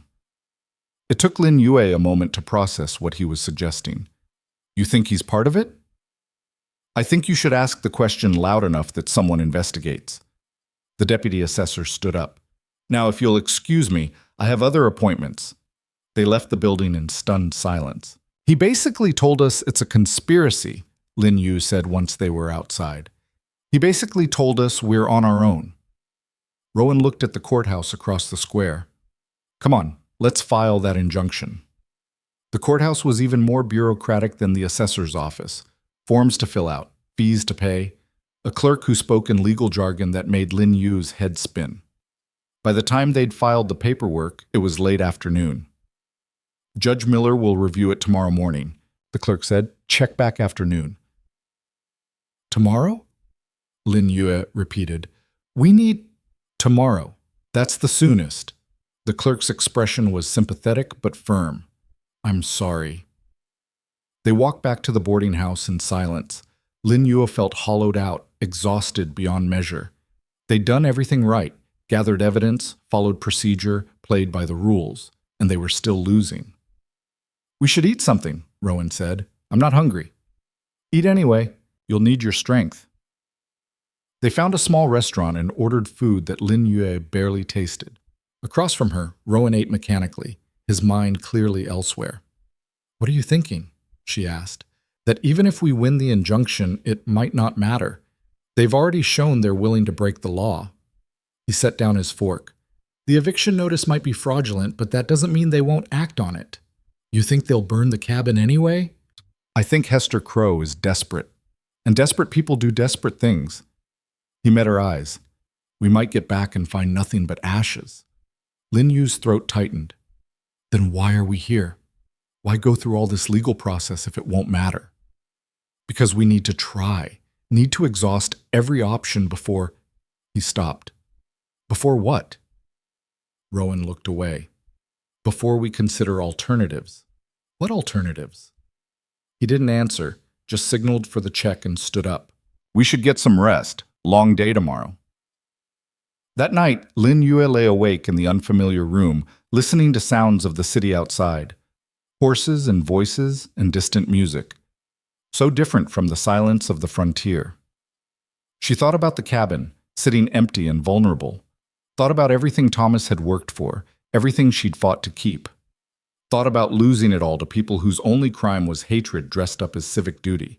And she thought about Rowan's words. Before we consider alternatives. What alternatives?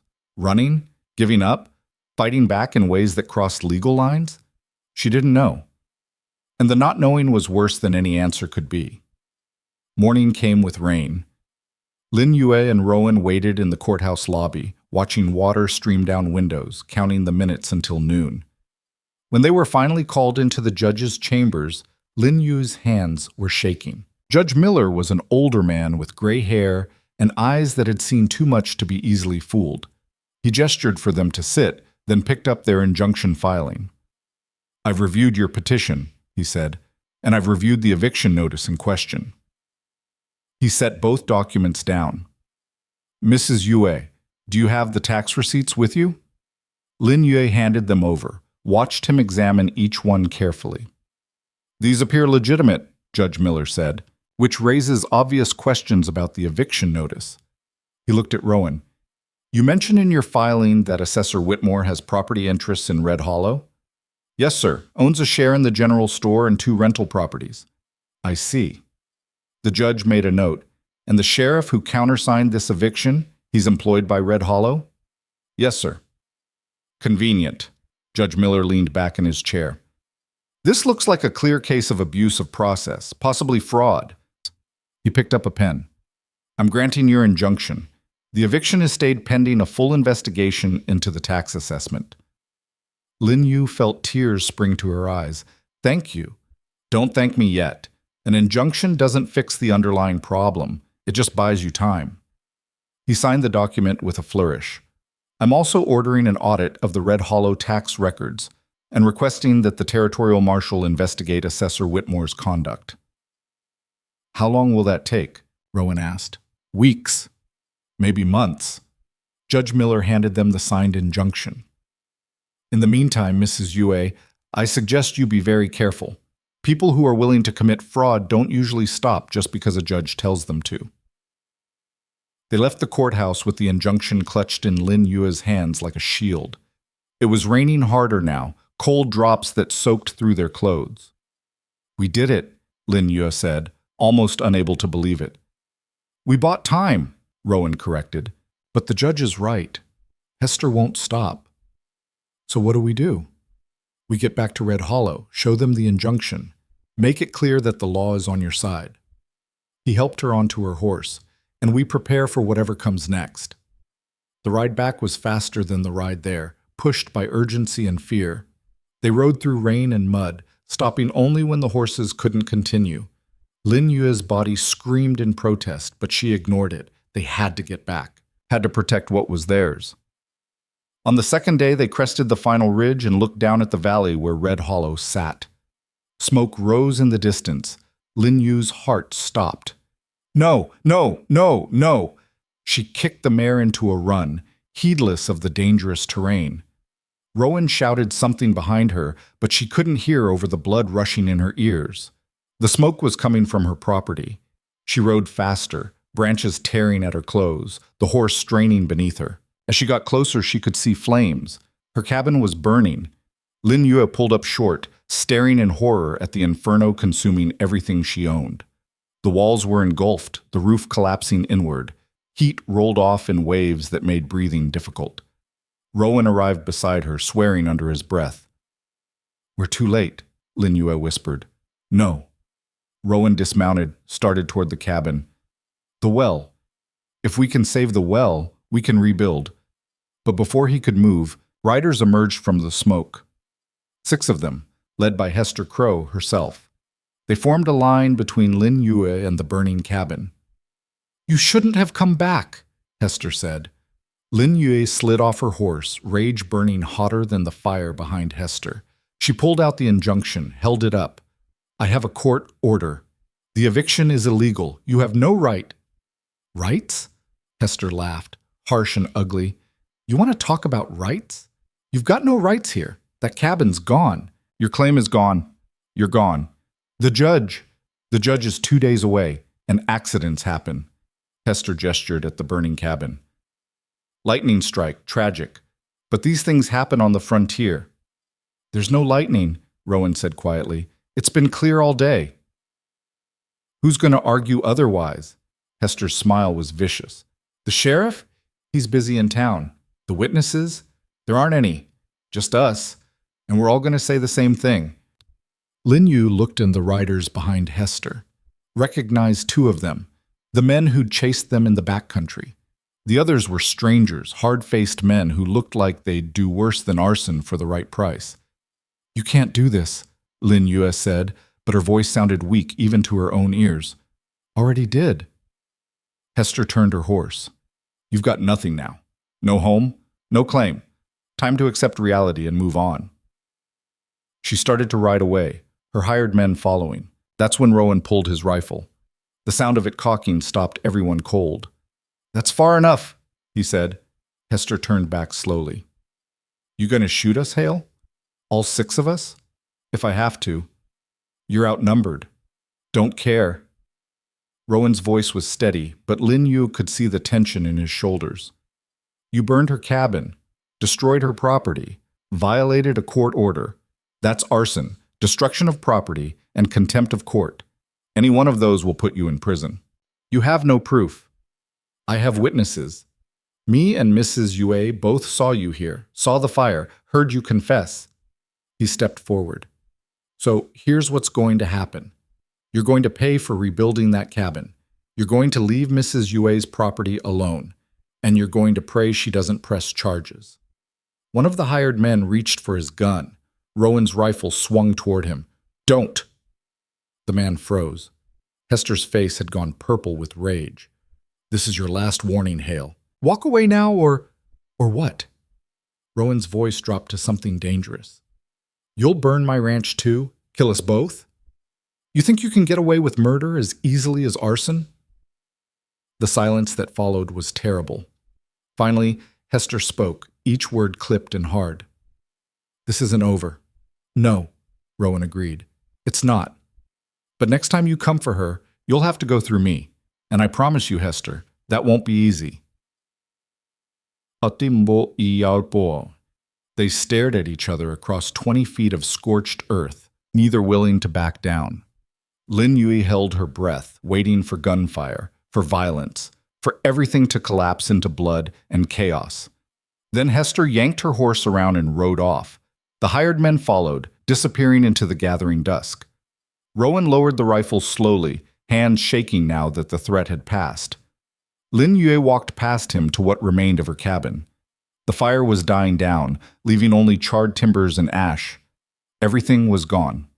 Her clothes, Thomas's papers, the furniture he'd built, the life she'd tried to piece together. All of it reduced to smoke and memory. She stood there until full dark fell, until the last embers faded, until she couldn't feel anything anymore. Rowan came up beside her, didn't say anything, just stood there, a solid presence in the darkness. "What do I do now?" Lin Yue asked finally. Rowan was quiet for a long moment, then, "You come with me." "What?" "To my ranch. You can't stay here tonight. No shelter, no supplies. Come back tomorrow in daylight, figure out what to do next." He looked at her. "But tonight, you come with me." Lin Yue wanted to argue, wanted to stay and guard the ruins of her home. But she was so tired, so completely, utterly exhausted. "Okay," she whispered. They rode through the darkness to Rowan's ranch, and Lin Yue didn't look back. Rowan's ranch appeared out of the darkness like something from a half-remembered dream. Lin Yue had imagined it 100 times during their friendship, always picturing something rough and half-finished, a hermit's dwelling built from necessity rather than care. But as they rode up the final slope and the buildings came into view under moonlight, she realized how wrong she'd been. The main house was small but solid, built from pine logs that had weathered to silver gray. A covered porch wrapped around two sides. The roof looked new, the windows intact. Behind it stood a barn, a smokehouse, and what looked like a workshop. Everything was neat, maintained, purposeful. This wasn't a place someone had retreated to. This was a home someone had built with intention. Rowan dismounted and helped her down. Lin Yue's legs nearly buckled. The adrenaline that had carried her through the confrontation with Hester was gone, leaving only bone-deep exhaustion. "Easy," Rowan said, steadying her. "Come on, let's get you inside." The interior was sparse but clean. A stone fireplace dominated one wall. A table and two chairs sat near the window. Shelves held books, tools, and supplies arranged with military precision. In the corner, a bed frame with a patchwork quilt. One bed. Lin Yue stopped in the doorway. "I can't. You take the bed. I'll sleep in the barn." Rowan was already moving toward the fireplace, building a fire with practiced efficiency. "You need rest.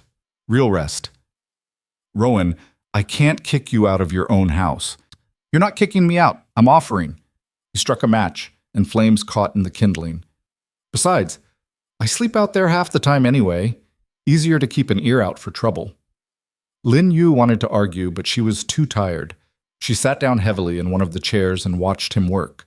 His movements were economical, efficient, no wasted motion. She wondered how long he'd lived alone up here, how long he'd needed no one. The fire caught and grew, filling the room with warmth and flickering light. Rowan heated water and made coffee that was exactly as strong as Lin Yue had learned he preferred, handed her a cup without asking if she wanted it. She drank, letting the bitter heat ground her in the present moment. Outside, the wind picked up, rattling the windows. Inside, the fire crackled and popped. "I lost everything," Lin Yue said finally. Her voice sounded hollow. "The cabin, Thomas's things, the garden, all of it. Not everything. You've still got the land, the well, the foundation." Rowan poured his own coffee, sat down across from her. "The cabin can be rebuilt." "With what?" "I have no money, no supplies, nothing. You have help." He met her eyes. "I've got timber, tools, know-how. We can rebuild it." "Why would you do that?" "Same reason I've done everything else." He took a long drink of coffee. "Because someone should."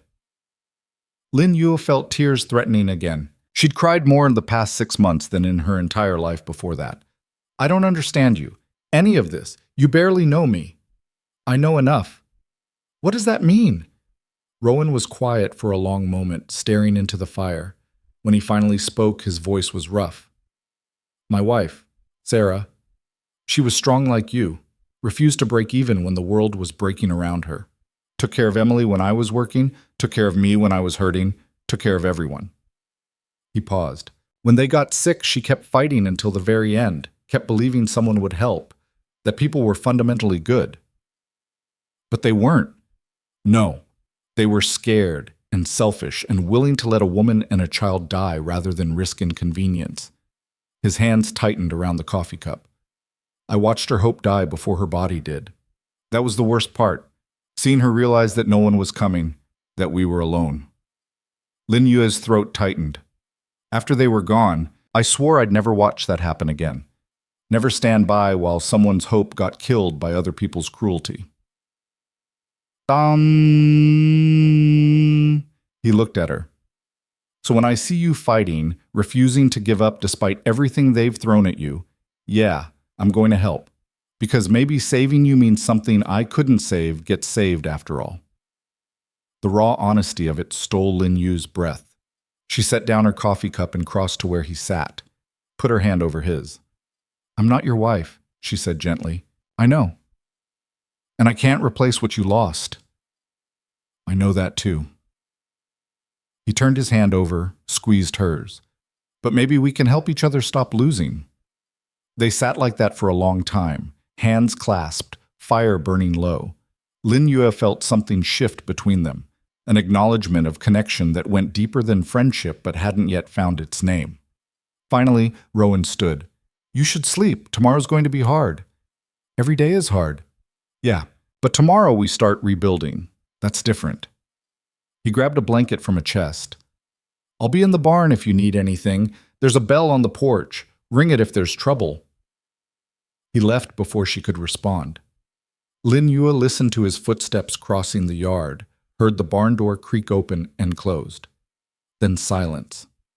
She looked around the cabin, his cabin, and tried to imagine living here, not just visiting, but actually staying, sharing this space with someone who'd built walls around himself as surely as he'd built walls around his home. The bed was more comfortable than anything she'd slept on in months.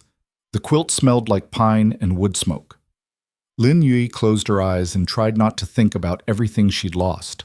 Tried to focus instead on what remained, her land, her claim, her determination. And Rowan, whatever that meant. Sleep came in fragments, interrupted by dreams of fire and loss. She woke several times to unfamiliar sounds. Wind in the pines, owls hunting, the creak of old wood settling. Each time she had to remind herself where she was, that she was safe. Dawn came cold and gray. Lin Yue woke to find Rowan already up, moving around outside. She dressed in the same clothes from yesterday, they were all she had now, and stepped out onto the porch. He was chopping wood, his breath making clouds in the morning air. Saw her, and stopped.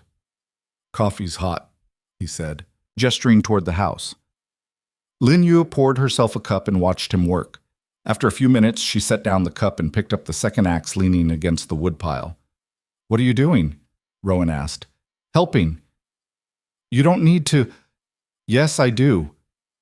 She lifted the axe, brought it down on a log. The wood split cleanly. I can't just stand around feeling sorry for myself. They worked side by side in silence, the rhythm of splitting wood oddly meditative. Lin Yue's arms burned. Her back ached, but the physical labor felt good, purposeful, like she was building toward something instead of running from everything. After an hour, Rowan set down his axe. We should go look at the damage, see what's salvageable. The ride back to her property felt like descending into a grave. In daylight, the destruction was somehow worse. The cabin was completely gone, just a blackened foundation and piles of ash. The garden had been trampled again, deliberately this time. Even the fence Rowan had built was knocked down in places. Lin Yue dismounted and walked through the ruins slowly. Here was where the table had stood. There was where she'd hung her clothes to dry. That pile of ash had been Thomas's chair. She found something glinting in the debris and bent down. Thomas's ring, the one that had survived everything else, now warped and blackened from the heat. She picked it up carefully, slipped it into her pocket.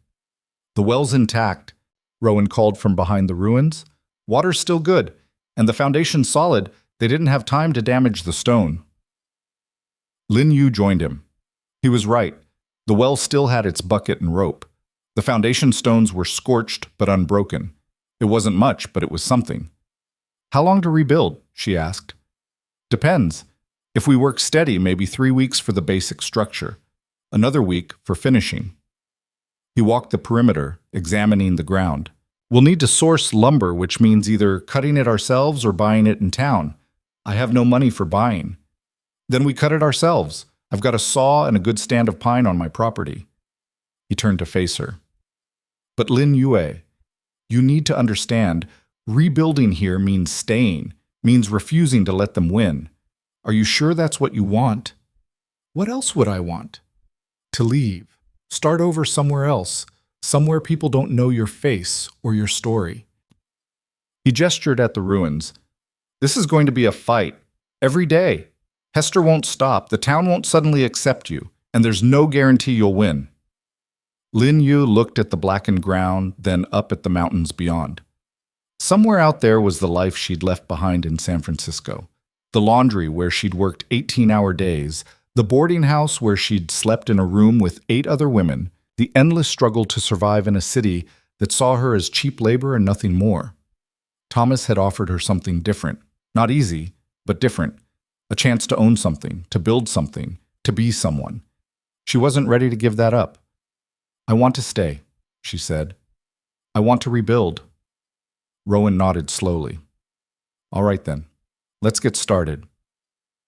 They spent the rest of the day salvaging what little remained, found a few tools that had survived in the ruins, dug through ash looking for anything metal that might be reusable, set up a temporary shelter using canvas Rowan had brought. By evening, Lin Yu was filthy, exhausted, and oddly at peace. There was something clarifying about having nothing. It stripped away all the complications and left only the essential question: what do you want your life to be? She wanted this land, this struggle, this chance to prove she belonged. They rode back to Rowan's ranch as the sun set. This time, the journey felt less like fleeing and more like regrouping, planning the next move. "You can stay here while we rebuild," Rowan said as they unsaddled the horses. "Makes more sense than riding back and forth every day." "Where will you sleep?" "I told you, the barn's fine. For 3 weeks? I've slept in worse places for longer." He carried the saddles into the barn. "Besides, gives me an excuse to finally fix the loft. Been meaning to do that." Lin Yu followed him inside. The barn was well maintained like everything else. Stalls for horses, storage for feed, and equipment, and above a loft space filled with hay. "You're serious about this," she said. "About which part?" "All of it. Letting me stay, helping rebuild, standing up to the entire town on my behalf." She leaned against a support post. "Why, Rowan? And don't say because someone should. That's not a real answer." He set down the saddles and turned to face her. In the dim light of the barn, his expression was hard to read. "You want the truth?" he asked. "Yes. The truth is I'm tired of being alone, tired of living like a ghost. For 17 years, I've kept everyone at a distance because letting people close meant risking loss again, meant risking pain." He paused. "Then you showed up in that town square, fighting for your life with nothing but stubbornness and dignity. And something in me, something I thought was dead, woke up." Lin Yu's breath caught. "I'm not saying I'm in love with you," Rowan continued quickly. "I don't know what I feel, but I know that helping you makes me feel alive again. Makes me feel like maybe there's still a purpose to all this surviving I've been doing." He met her eyes. "So yeah, I'm serious about all of it, because saving you might be the thing that finally saves me." The honesty of it left Lin Yu speechless. She crossed the distance between them slowly, reached up, and touched his scarred face. "Then we save each other," she said softly. Rowan's hand came up to cover hers. For a long moment they stood like that, two broken people finding stability in shared strength. Then he stepped back gently. "You should get some rest. Early start tomorrow. Lin Yue nodded, not trusting her voice. She walked back to the house, but turned at the door. Rowan was standing in the barn entrance, watching her. Neither of them looked away for a long time. The next 3 weeks developed a rhythm that felt almost normal. They woke at dawn, ate quick breakfast, and rode to Lin Yu's property. Rowan cut timber while Lin Yu cleared the foundation. They worked through the heat of the day, broke for lunch, worked until dark. The cabin began to take shape slowly. First the floor joists, then the wall frames, then the roof structure. It was rough work, unforgiving, but satisfying in a way Lin Yu had never experienced. Every nail driven was a small victory. Every wall raised was proof of persistence. They fell into patterns of cooperation that required few words. Rowan would measure and cut. Lin Yue would hold boards steady while he secured them. When she grew tired, he'd take over her tasks without being asked. When he needed a break, she'd push herself harder to keep progress moving. In the evenings, they'd return to Rowan's ranch. He'd cook dinner, simple food but well prepared, and they'd eat while talking about the next day's work. Gradually, the conversations expanded beyond construction. Lin Yu told him about growing up in Canton, about crossing the ocean, about working in the laundry until her hands bled. Rowan told her about learning carpentry from his father, about meeting Sarah at a church social, about the joy of watching Emily take her first steps. They shared grief and memory like trading gifts. And slowly, carefully, something deeper began to grow between them. One evening, after a particularly hard day of roofing, Lin Yu sat on Rowan's porch and said, "Tell me about them. Really tell me. Not just the sad parts." Rowan was quiet for so long she thought he wouldn't answer. Then he started talking. Sarah had this laugh, this completely ridiculous laugh that sounded like a donkey brain. She hated it, used to cover her mouth whenever something really funny happened. But I loved it. Loved that she was so refined and proper, except for that one uncontrollable thing. He smiled at the memory. Emily was the opposite. Laughed at everything, loud and free. Used to wake up giggling some mornings, like she'd had funny dreams. "What else?" Lin Yu prompted gently. Sarah could sew anything, made all of Emily's clothes, our curtains, quilts for winter. "That quilt you've been sleeping under? She made that." His voice roughened. "Last thing she finished before she got sick." Lin Yu looked down at her hands. She'd been sleeping wrapped in his dead wife's work. "I didn't know." "It's all right. She'd want it used, hated waste." He paused. "Emily loved stories. Would beg me to tell her tales every night before bed. I wasn't good at it, couldn't remember plots worth a damn, so I'd just make things up, dragons and princesses and talking animals. She didn't care that they made no sense, just loved the time together." They sat in silence after that, watching stars emerge overhead. "Thank you," Lin Yu said eventually, "for sharing them with me." "Thank you for asking." Rowan stood up. "I'm going to check the horses." He disappeared into the barn, and Lin Yu understood that he needed space. Talking about Sarah and Emily opened wounds that were still healing. Maybe always would be, but he trusted her with the memories anyway. That meant something. The cabin was nearly complete when trouble found them again. They were installing the door, a new one Rowan had built from scratch, when riders appeared on the ridge. 6 of them, same number as before. Lin Yu's hand went to the rifle leaning against the cabin wall. Rowan straightened slowly, putting himself between her and the approaching riders. But this time the sheriff was with them. They rode up slowly, stopped at the property line. The sheriff dismounted, walked forward alone. He looked uncomfortable. "Mrs. Yue, Mr. Hale." "Sheriff," Rowan acknowledged, "I'm here on official business." The sheriff pulled out a document. "I've been instructed by the territorial marshal to inform you that an investigation has been opened into the fire that destroyed this property. Mrs. Crow and several others have been questioned." Lin Yu's heart began to pound. "What did they say?" "Mrs. Crow maintains that the fire was accidental. Lightning strike. Says she arrived after it started, tried to help." The sheriff's expression was neutral. However, the marshal's investigator found evidence of accelerant usage. Kerosene, most likely. "We told you she burned it down," Rowan said. "Your testimony has been recorded, along with Mrs. Crow's, and the physical evidence." The sheriff looked at Lin Yue. The marshal wants to know if you're pressing charges. Lin Yue blinked. I can press charges? Arson is a territorial crime. If you file a formal complaint, Mrs. Crow will be arrested and tried. He paused. She could face prison time. Lin Yue looked at the half-finished cabin. Thought about everything Hester had done. The harassment, the lies, the violence. Part of her wanted to see Hester pay for it all. Wanted justice, or at least revenge. But another part remembered Meg's face. Remembered that Hester's cruelty came from fear and loss, not pure malice. Remembered that more punishment wouldn't undo the damage. What if I don't press charges? She asked. The sheriff looked surprised. Then the investigation closes. Mrs. Crow faces no consequences. None? Not from the law, anyway. The sheriff shifted his weight. Though the marshal did make it clear that any future harassment of you will be prosecuted to the fullest extent, Mrs. Crow has been warned that she's being watched. Lin Yue turned to Rowan. What do you think? Not my decision, he said, but I'll support whatever you choose. She looked back at the sheriff, at the riders behind him, at the land that was finally, truly, becoming hers. I won't press charges, she said, but I want it in writing that if anything else happens to my property, anything at all, Hester Crow will be held responsible, and I want the town to help rebuild what she destroyed. The sheriff's eyebrows rose. The town? Materials, at least.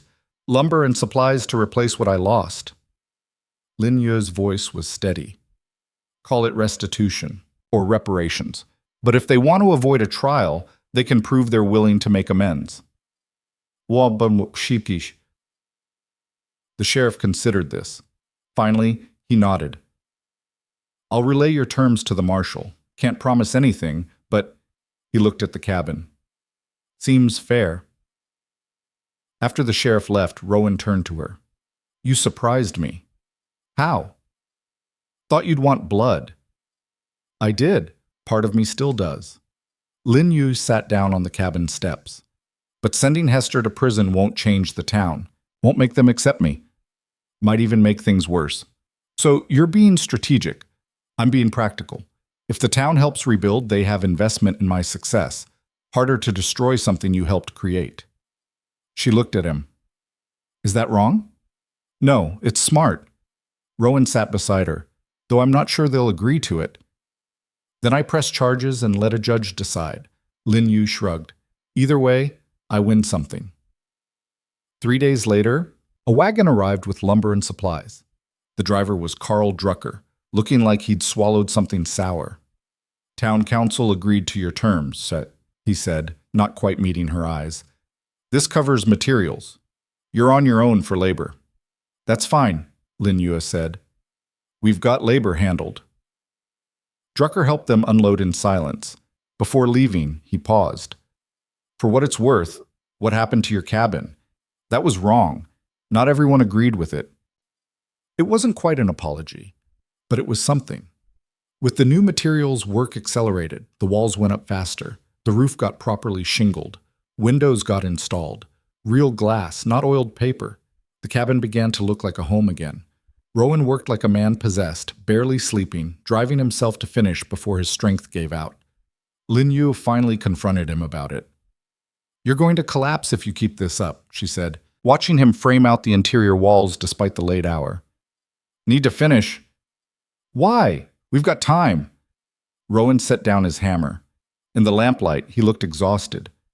Because once this cabin's done, you move back here. And I go back to my ranch, and things go back to how they were. Lin Yue's chest tightened.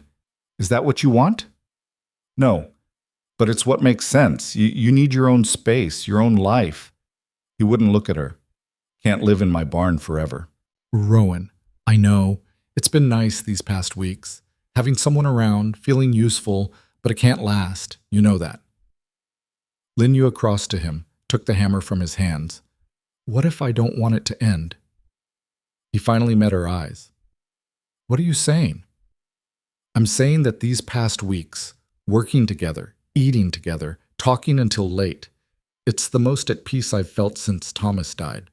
Maybe before that. She set down the hammer. I'm saying that when I think about moving back here alone, it feels wrong, empty. You deserve better than a broken-down rancher with more ghosts than sense. Don't I get to decide what I deserve? She stepped closer. You've spent months helping me fight for my right to choose my own life. Don't take that choice away now. Rowan's jaw worked. I don't know how to do this. Haven't courted anyone in 20 years. Don't remember how to be with someone without it hurting. Then we'll figure it out together, slowly. No promises we can't keep. Lin Yue reached up, touched his face again. But let's at least try. We've both been alone long enough. He covered her hand with his, closed his eyes. When he opened them again, something had shifted. The walls he'd built so carefully had cracks running through them. All right, he said quietly. We try. They finished the cabin 2 days later. Rowan insisted on building a proper bed frame, a table that could seat 4, shelves for storage, made it comfortable, livable, ready for occupancy. On the last evening, they stood in the doorway together, looking at what they'd built from ash and stubbornness. It's a good cabin, Rowan said. It's better than the last one. Lin Yu leaned against the door frame. Stronger foundation, better windows, actual chimney instead of a pipe. You planning to move in tomorrow? She turned to face him. Actually, I was thinking, maybe not yet. No? The cabin's ready, but I'm not sure I am. She took a breath. I thought maybe I could stay at your place a bit longer, if that's all right. Rowan's expression shifted, surprise, then something that looked like relief. You sure? I'm sure that I'm not ready to be alone again, and I'm sure that whatever this is between us, she gestured at the space between them, it deserves time to grow without rushing. How much time? I don't know. Does it matter? Rowan considered this. Then he smiled. A real smile, the first she'd seen from him. No, I guess it doesn't.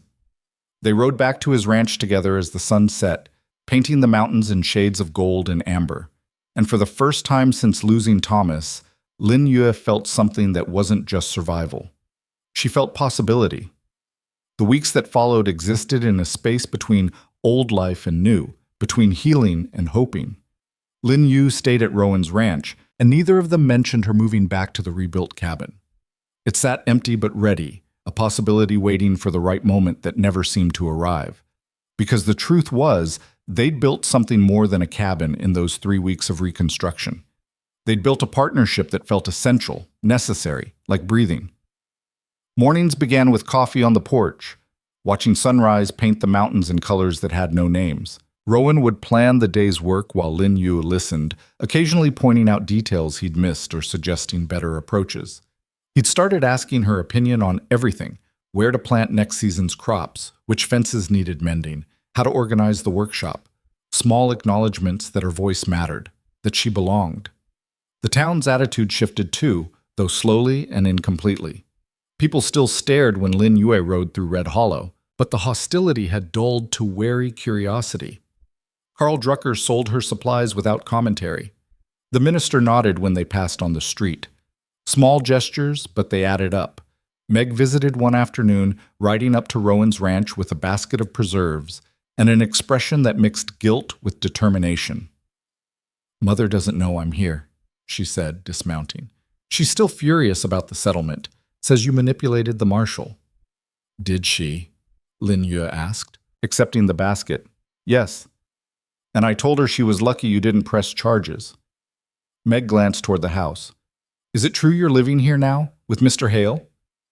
Lin Yu felt heat rise in her cheeks. I'm staying here temporarily while I figure things out. Uh-huh. Meg's smile was knowing. Mother says it's scandalous. But honestly, after everything you've been through, I think you've earned the right to a little scandal. Despite herself, Lin Yue laughed. Tell your mother I said thank you for the concern. I'll do no such thing. She'd have a fit. Meg climbed back on her horse. But seriously, I'm glad you're still here. Glad you didn't let them drive you away. It matters, you being here. It changes things. After Meg left, Lin Yue found Rowan in the barn, organizing tools. She told him about the visit, about Meg's comment that her presence changed things. Does it? She asked. Change things? Rowan set down the wrench he'd been holding. In Red Hollow, maybe people are starting to realize the world won't end just because someone different lives among them. He paused. But that's not what you're really asking. No? You're asking if you staying here with me changes things. And the answer is yes. He met her eyes. Changes everything. For me, anyway. Lin Yu stepped closer. They'd been careful these past weeks, maintaining appropriate distance, treating each other with formal politeness that felt increasingly ridiculous. But something about this moment, the quiet barn, the afternoon light, the simple honesty, made pretense impossible. I'm scared, she admitted, of what this could become, of losing it, of not being enough. You think I'm not scared? Rowan's laugh was rough. I'm terrified. Every morning I wake up expecting you to realize you deserve better.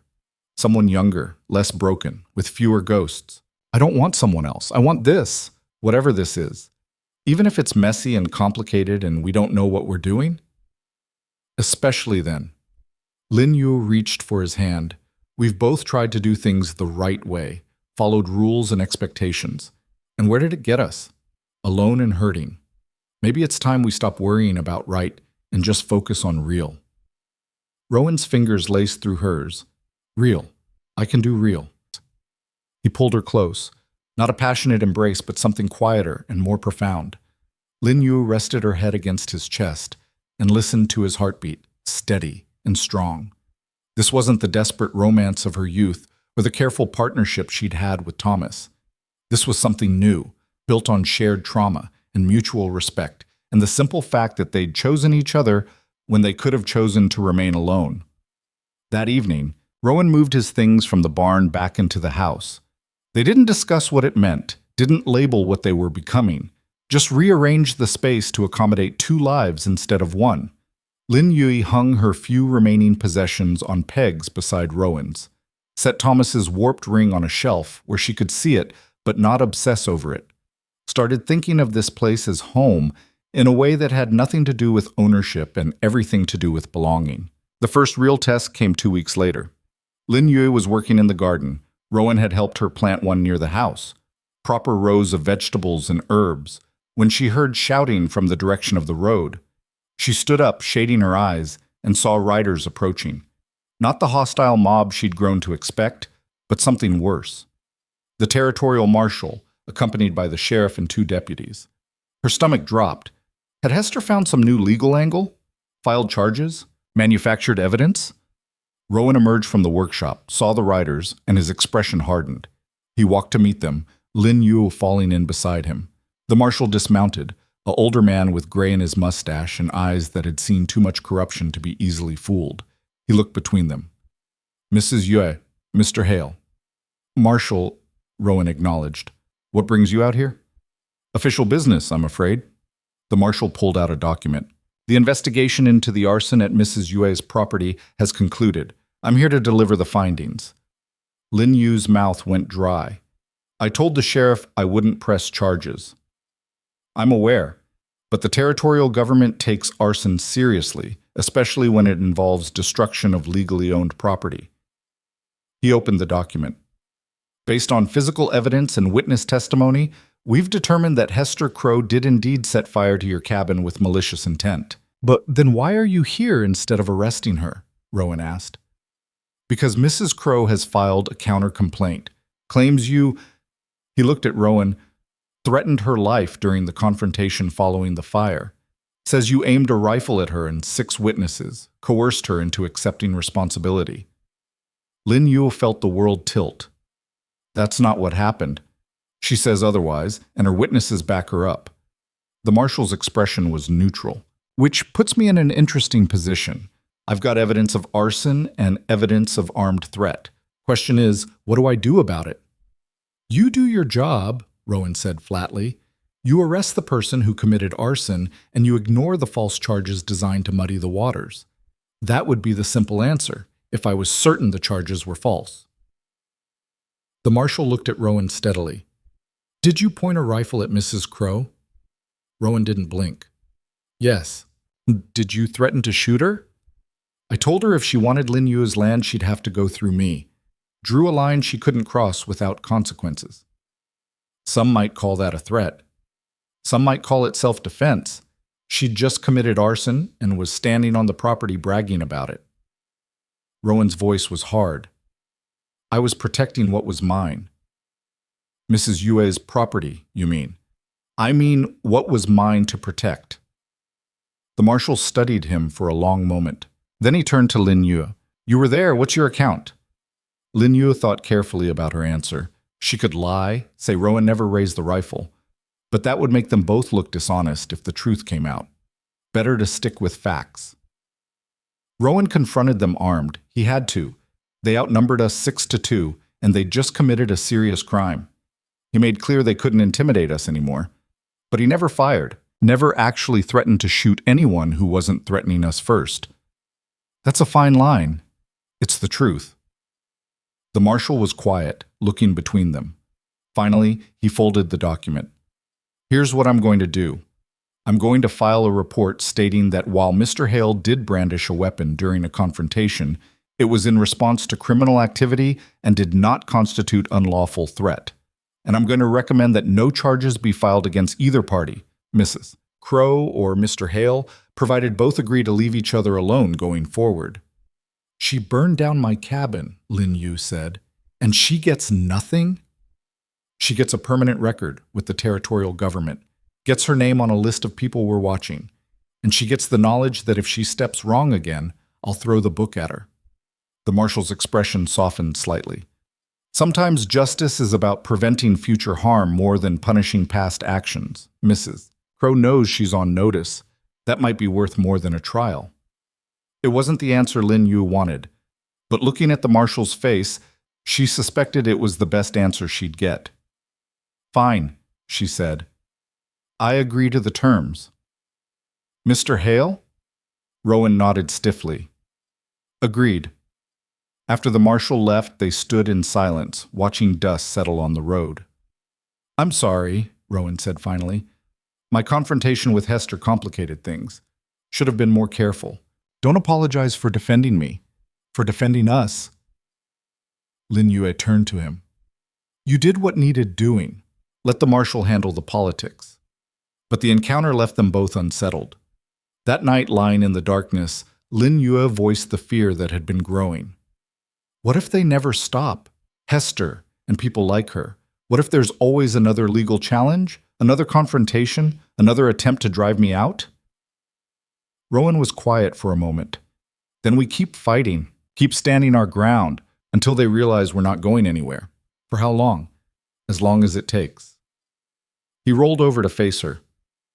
You asked me once why I kept helping you.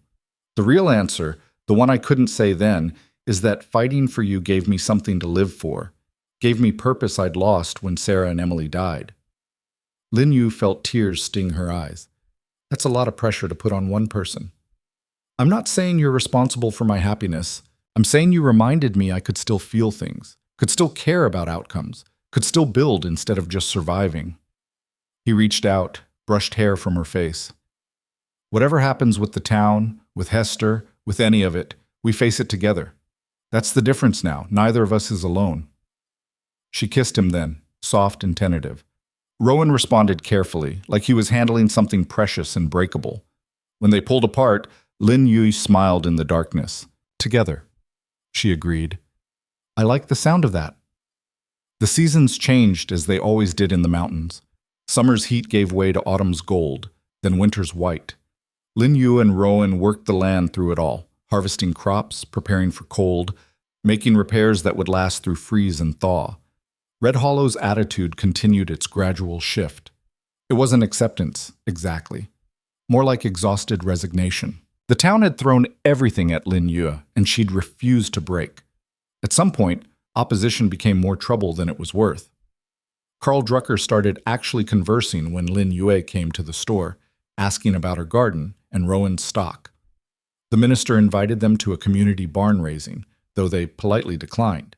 Even the sheriff nodded respectfully when they passed. Hester remained hostile, but her influence had waned. Too many people had seen through her tactics. Too many were tired of the constant conflict. She'd become irrelevant through her own rigidity, unable to adapt to a world that had moved on without her permission. Meg visited regularly, bringing news and gossip and a friendship that Lin Yu treasured. Through Meg, she learned that the town was changing in other small ways. A Mexican family had moved in to work at the mill. The shopkeeper had hired a Chinese cook. Tiny cracks in the wall of uniformity, but cracks nonetheless. "You started this," Meg said one afternoon, helping Lin Yue hang laundry. "By refusing to leave, you made it impossible for them to pretend difference was temporary. Made them face their own fear." "I didn't do anything heroic," Lin Yue protested. "I just wanted to keep my land." That's what made it powerful. You weren't trying to change the world, you were just trying to live in it. And somehow that was more threatening and more inspiring than any grand gesture could have been. Lin Yu thought about that often in the months that followed. She hadn't set out to be a symbol or a catalyst, had simply refused to accept that her life mattered less than others' comfort. And in that refusal, she'd forced Red Hollow to confront the gap between the values they claimed and the cruelty they tolerated. It wasn't a complete victory. Some people still crossed the street to avoid her, still whispered when she passed, still saw her as other, foreign, not quite belonging. But she had her land, had Rowan, had a life built from her own choices rather than others' expectations. That counted for something. Spring arrived with sudden warmth, melting snow, and bringing green to the brown landscape. Lin Yu worked in the garden, planting seeds that Rowan had ordered specially from a catalog. Tomatoes and peppers and herbs that reminded her of home. Not the cabin Thomas had built, but Canton, where she'd first learned to coax life from soil. Rowan came up behind her, wrapped his arms around her waist. "Got something to show you." He led her to the workshop, where he'd been spending long hours on a mysterious project. On the workbench sat a box, simple pine, carefully joined, with a hinged lid. Lin Yue opened it. Inside, nestled in velvet, was a ring. Not gold like Thomas's had been, but silver, with a small green stone set in a simple band. "It's jade," Rowan said quietly. "Ordered it from San Francisco. Thought it might mean something. Connection to where you came from." Lin Yu picked up the ring with shaking hands. The jade was pale green, translucent, beautiful in its simplicity. "Rowan, I'm not asking you to forget Thomas. I know what he meant to you, what you built together." Rowan took the ring from her, held it carefully. "But I'm asking if you'd be willing to build something new, with me. Not to replace what you lost, but to create what we both deserve." Lin Yue looked at him, this scarred, broken man who'd chosen to stand beside her when everyone else had turned away, who'd helped her rebuild not just a cabin, but a life, who'd given her partnership instead of protection, respect instead of rescue. "Yes," she said simply. Rowan's hands trembled as he slipped the ring onto her finger, beside the space where Thomas's warped band still sometimes sat. The silver and jade caught the light, glinting with promise. "We do this right," he said. "Legal and proper. I'll ride to the territorial office, file the paperwork, make sure no one can question it." "I don't care what they question." "I know, but I do." He cupped her face in his calloused hands. "I won't give them any excuse to come after you again. Won't let them claim this isn't legitimate." They were married 6 weeks later by a justice of the peace in the territorial capital, with Meg and the deputy assessor as witnesses. No church ceremony, no white dress, no celebration. Just legal words spoken in a government office, binding two damaged people into something stronger than either had been alone. On the ride back to the ranch, their ranch now, legally and officially, Lin Yue felt something she hadn't experienced in years. Not happiness exactly. Something quieter and more sustainable. Contentment, maybe, or simply the absence of fear. "What are you thinking?" Rowan asked as they crested the ridge overlooking their land. "That I've spent so much energy just trying to survive, proving I had the right to exist, and now," she gestured at the valley below, "now I can finally live." "What does that look like? Living instead of surviving?" Lin Yue considered. "Planning for next year instead of next week. Planting trees that won't bear fruit for years. Building things that last." She looked at him. "Growing old with someone." Rowan smiled, that rare, genuine smile that transformed his scarred face. I can do that, growing old, especially if you're there too. They rode down to the ranch together, and Lin Yu noticed details she'd been too busy to see before. The way wildflowers had started growing near the porch, the vegetable garden expanding beyond its original borders, the fence line they'd repaired so many times it had become a patchwork of old wood and new. Evidence of permanence, of people who planned to stay. That evening, they sat on the porch and watched the sunset paint the sky in impossible colors. Somewhere in Red Hollow, Hester was probably still bitter. The town was probably still gossiping. The world was probably still unjust in 1,000 small ways. But up here, in the mountains, two people who'd been broken by that injustice had found each other and built something whole. Lin Yu pulled out Thomas's ring. She'd kept it, had it repaired and polished, held it up to catch the dying light. I need to let you go, she said softly, though whether to Thomas or to the past itself, she wasn't sure. Not forget. Never forget. But let go. She stood, walked to the edge of the porch. Rowan watched silently as she dug a small hole in the flower bed and buried the ring there. A memorial, not a grave. A way of honoring what had been while making space for what could be. When she returned to the porch, Rowan pulled her close. They sat in silence as stars emerged overhead, countless and cold and indifferent to human struggle. But up here, wrapped in Rowan's arms, wearing his ring, Lin Yu felt anything but insignificant. She'd claimed space in a world that didn't want to make room, had refused to disappear when disappearing would have been easier, had built a life from ash and stubbornness and the simple insistence that she mattered. And somewhere in that fight, she'd found something she hadn't even known she was looking for. Not just survival, but purpose. Not just endurance, but partnership. Not just existence, but actual, honest-to-anything life. The months turned to years, though they bled together in the way time does when you're finally at peace. Lin Yu and Rowan worked their land, expanded their holdings, built a life that was modest but theirs. They never had children. Both were too old, too worn by previous losses. But they built something that would outlast them anyway. The garden grew, the ranch prospered, and slowly, imperceptibly, Red Hollow changed. It wasn't dramatic. No sudden enlightenment or mass apology, just small shifts. The Mexican family's children playing with the white kids. The Chinese cook teaching interested townspeople how to make proper dumplings. People getting used to difference until it stopped being frightening and started being normal. Lin Yue watched these changes with quiet satisfaction. She'd never wanted to be a revolutionary, had simply wanted to live her life without constant battle. But in refusing to accept less, she'd apparently started something larger than herself. Meg married a farmer from the next county and moved away, but she visited regularly, bringing her children to play in Lin Yue's garden. Carl Drucker retired and his son took over the store, treating Lin Yue with casual friendliness that would have been unthinkable years earlier. Even the minister eventually offered a cautious olive branch, though Lin Yue politely declined regular church attendance. Hester Crow died in her sleep at 73, bitter and alone.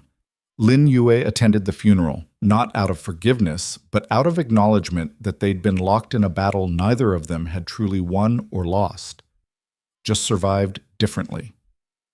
Standing over Hester's grave, Lin Yue felt something unexpected. Not triumph, but pity.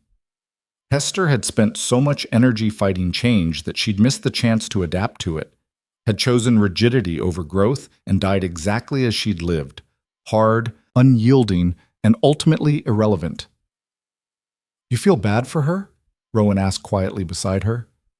I feel sad, for what she could have been if she'd chosen differently. Lin Yue took his hand. We all have that choice, I think, to grow or to calcify. She chose calcification. And what did we choose? Lin Yue looked at their joined hands, his weathered and scarred, hers strong and capable, both wearing rings that represented futures chosen instead of pasts endured. We chose to keep growing, even when it hurt, especially when it hurt. She smiled. And we chose each other. That seems to have made all the difference. They left the funeral together, drove back to their ranch, and continued the work of living. It wasn't easy. Some days were harder than others. Old wounds still ached, Memories still ambushed them at unexpected moments. But they faced it together. Two people who'd learned that survival wasn't enough. That you had to fight not just to exist, but to truly live. That belonging wasn't something granted by others, but something you claimed for yourself. Years later, long after Lin Yu's hair had gone gray and Rowan's hands had grown too stiff for fine carpentry, they sat on that same porch and watched the sunset. The mountains hadn't changed. The sky still painted itself in impossible colors, but everything else was different. "We did it," Lin Yu said softly. "Did what?" "Built a life. A real one. Not just survival, but something worth surviving for." Rowan squeezed her hand. "Yeah, we did. And that was enough. Not perfect, not unmarked by pain or loss or struggle, but real and chosen and fiercely, stubbornly their own. The frontier had tried to break them both, had taken everything they'd loved and demanded they disappear quietly into whatever spaces the powerful deemed acceptable. But they'd refused. Had stood their ground and rebuilt from ashes and proven that sometimes the most radical act is simply insisting on your own humanity. As darkness fell and stars emerged overhead, Lin Yu thought about the girl she'd been. The one who'd crossed an ocean hoping for safety, who'd married hoping for belonging, who'd fought hoping simply to keep what little she had. That girl would have been amazed to see where stubbornness had led, would have been proud of the woman who'd refused to break, would have understood that sometimes the happy ending isn't finding safety, but finding the strength to create it yourself. Lin Yu leaned against Rowan's shoulder and felt the steady rhythm of his breathing. Tomorrow they'd wake and tend the garden and repair whatever needed repairing. They'd face whatever challenges came with the pragmatism of people who'd survived worse. But tonight, they simply sat together in the peace they'd fought so hard to claim. Two broken people who'd found each other in the wreckage and built something whole. And in the end, that was the victory. Not over the town or Hester or the forces that had tried to destroy them, but over the idea that they didn't deserve to exist, didn't deserve space, didn't deserve to build futures from the ashes of their pasts. They'd proven otherwise, had lived otherwise, and in doing so, had carved out a small corner of the world where they truly, finally belonged. The frontier had tested them, had tried to grind them down, had demanded they accept their designated places at the bottom of someone else's hierarchy, but they'd said no, had fought back, had endured. And now, in the quiet evening of their lives, they sat together knowing that their existence had meant something, had changed something, had proven that refusal, stubborn, exhausted, imperfect refusal, could sometimes be enough. Not to fix the world, not to end injustice, but to claim one small piece of ground and say, "Here I stand, and I matter, and I'm staying." And sometimes that was the most anyone could do. And sometimes, incredibly, it was enough.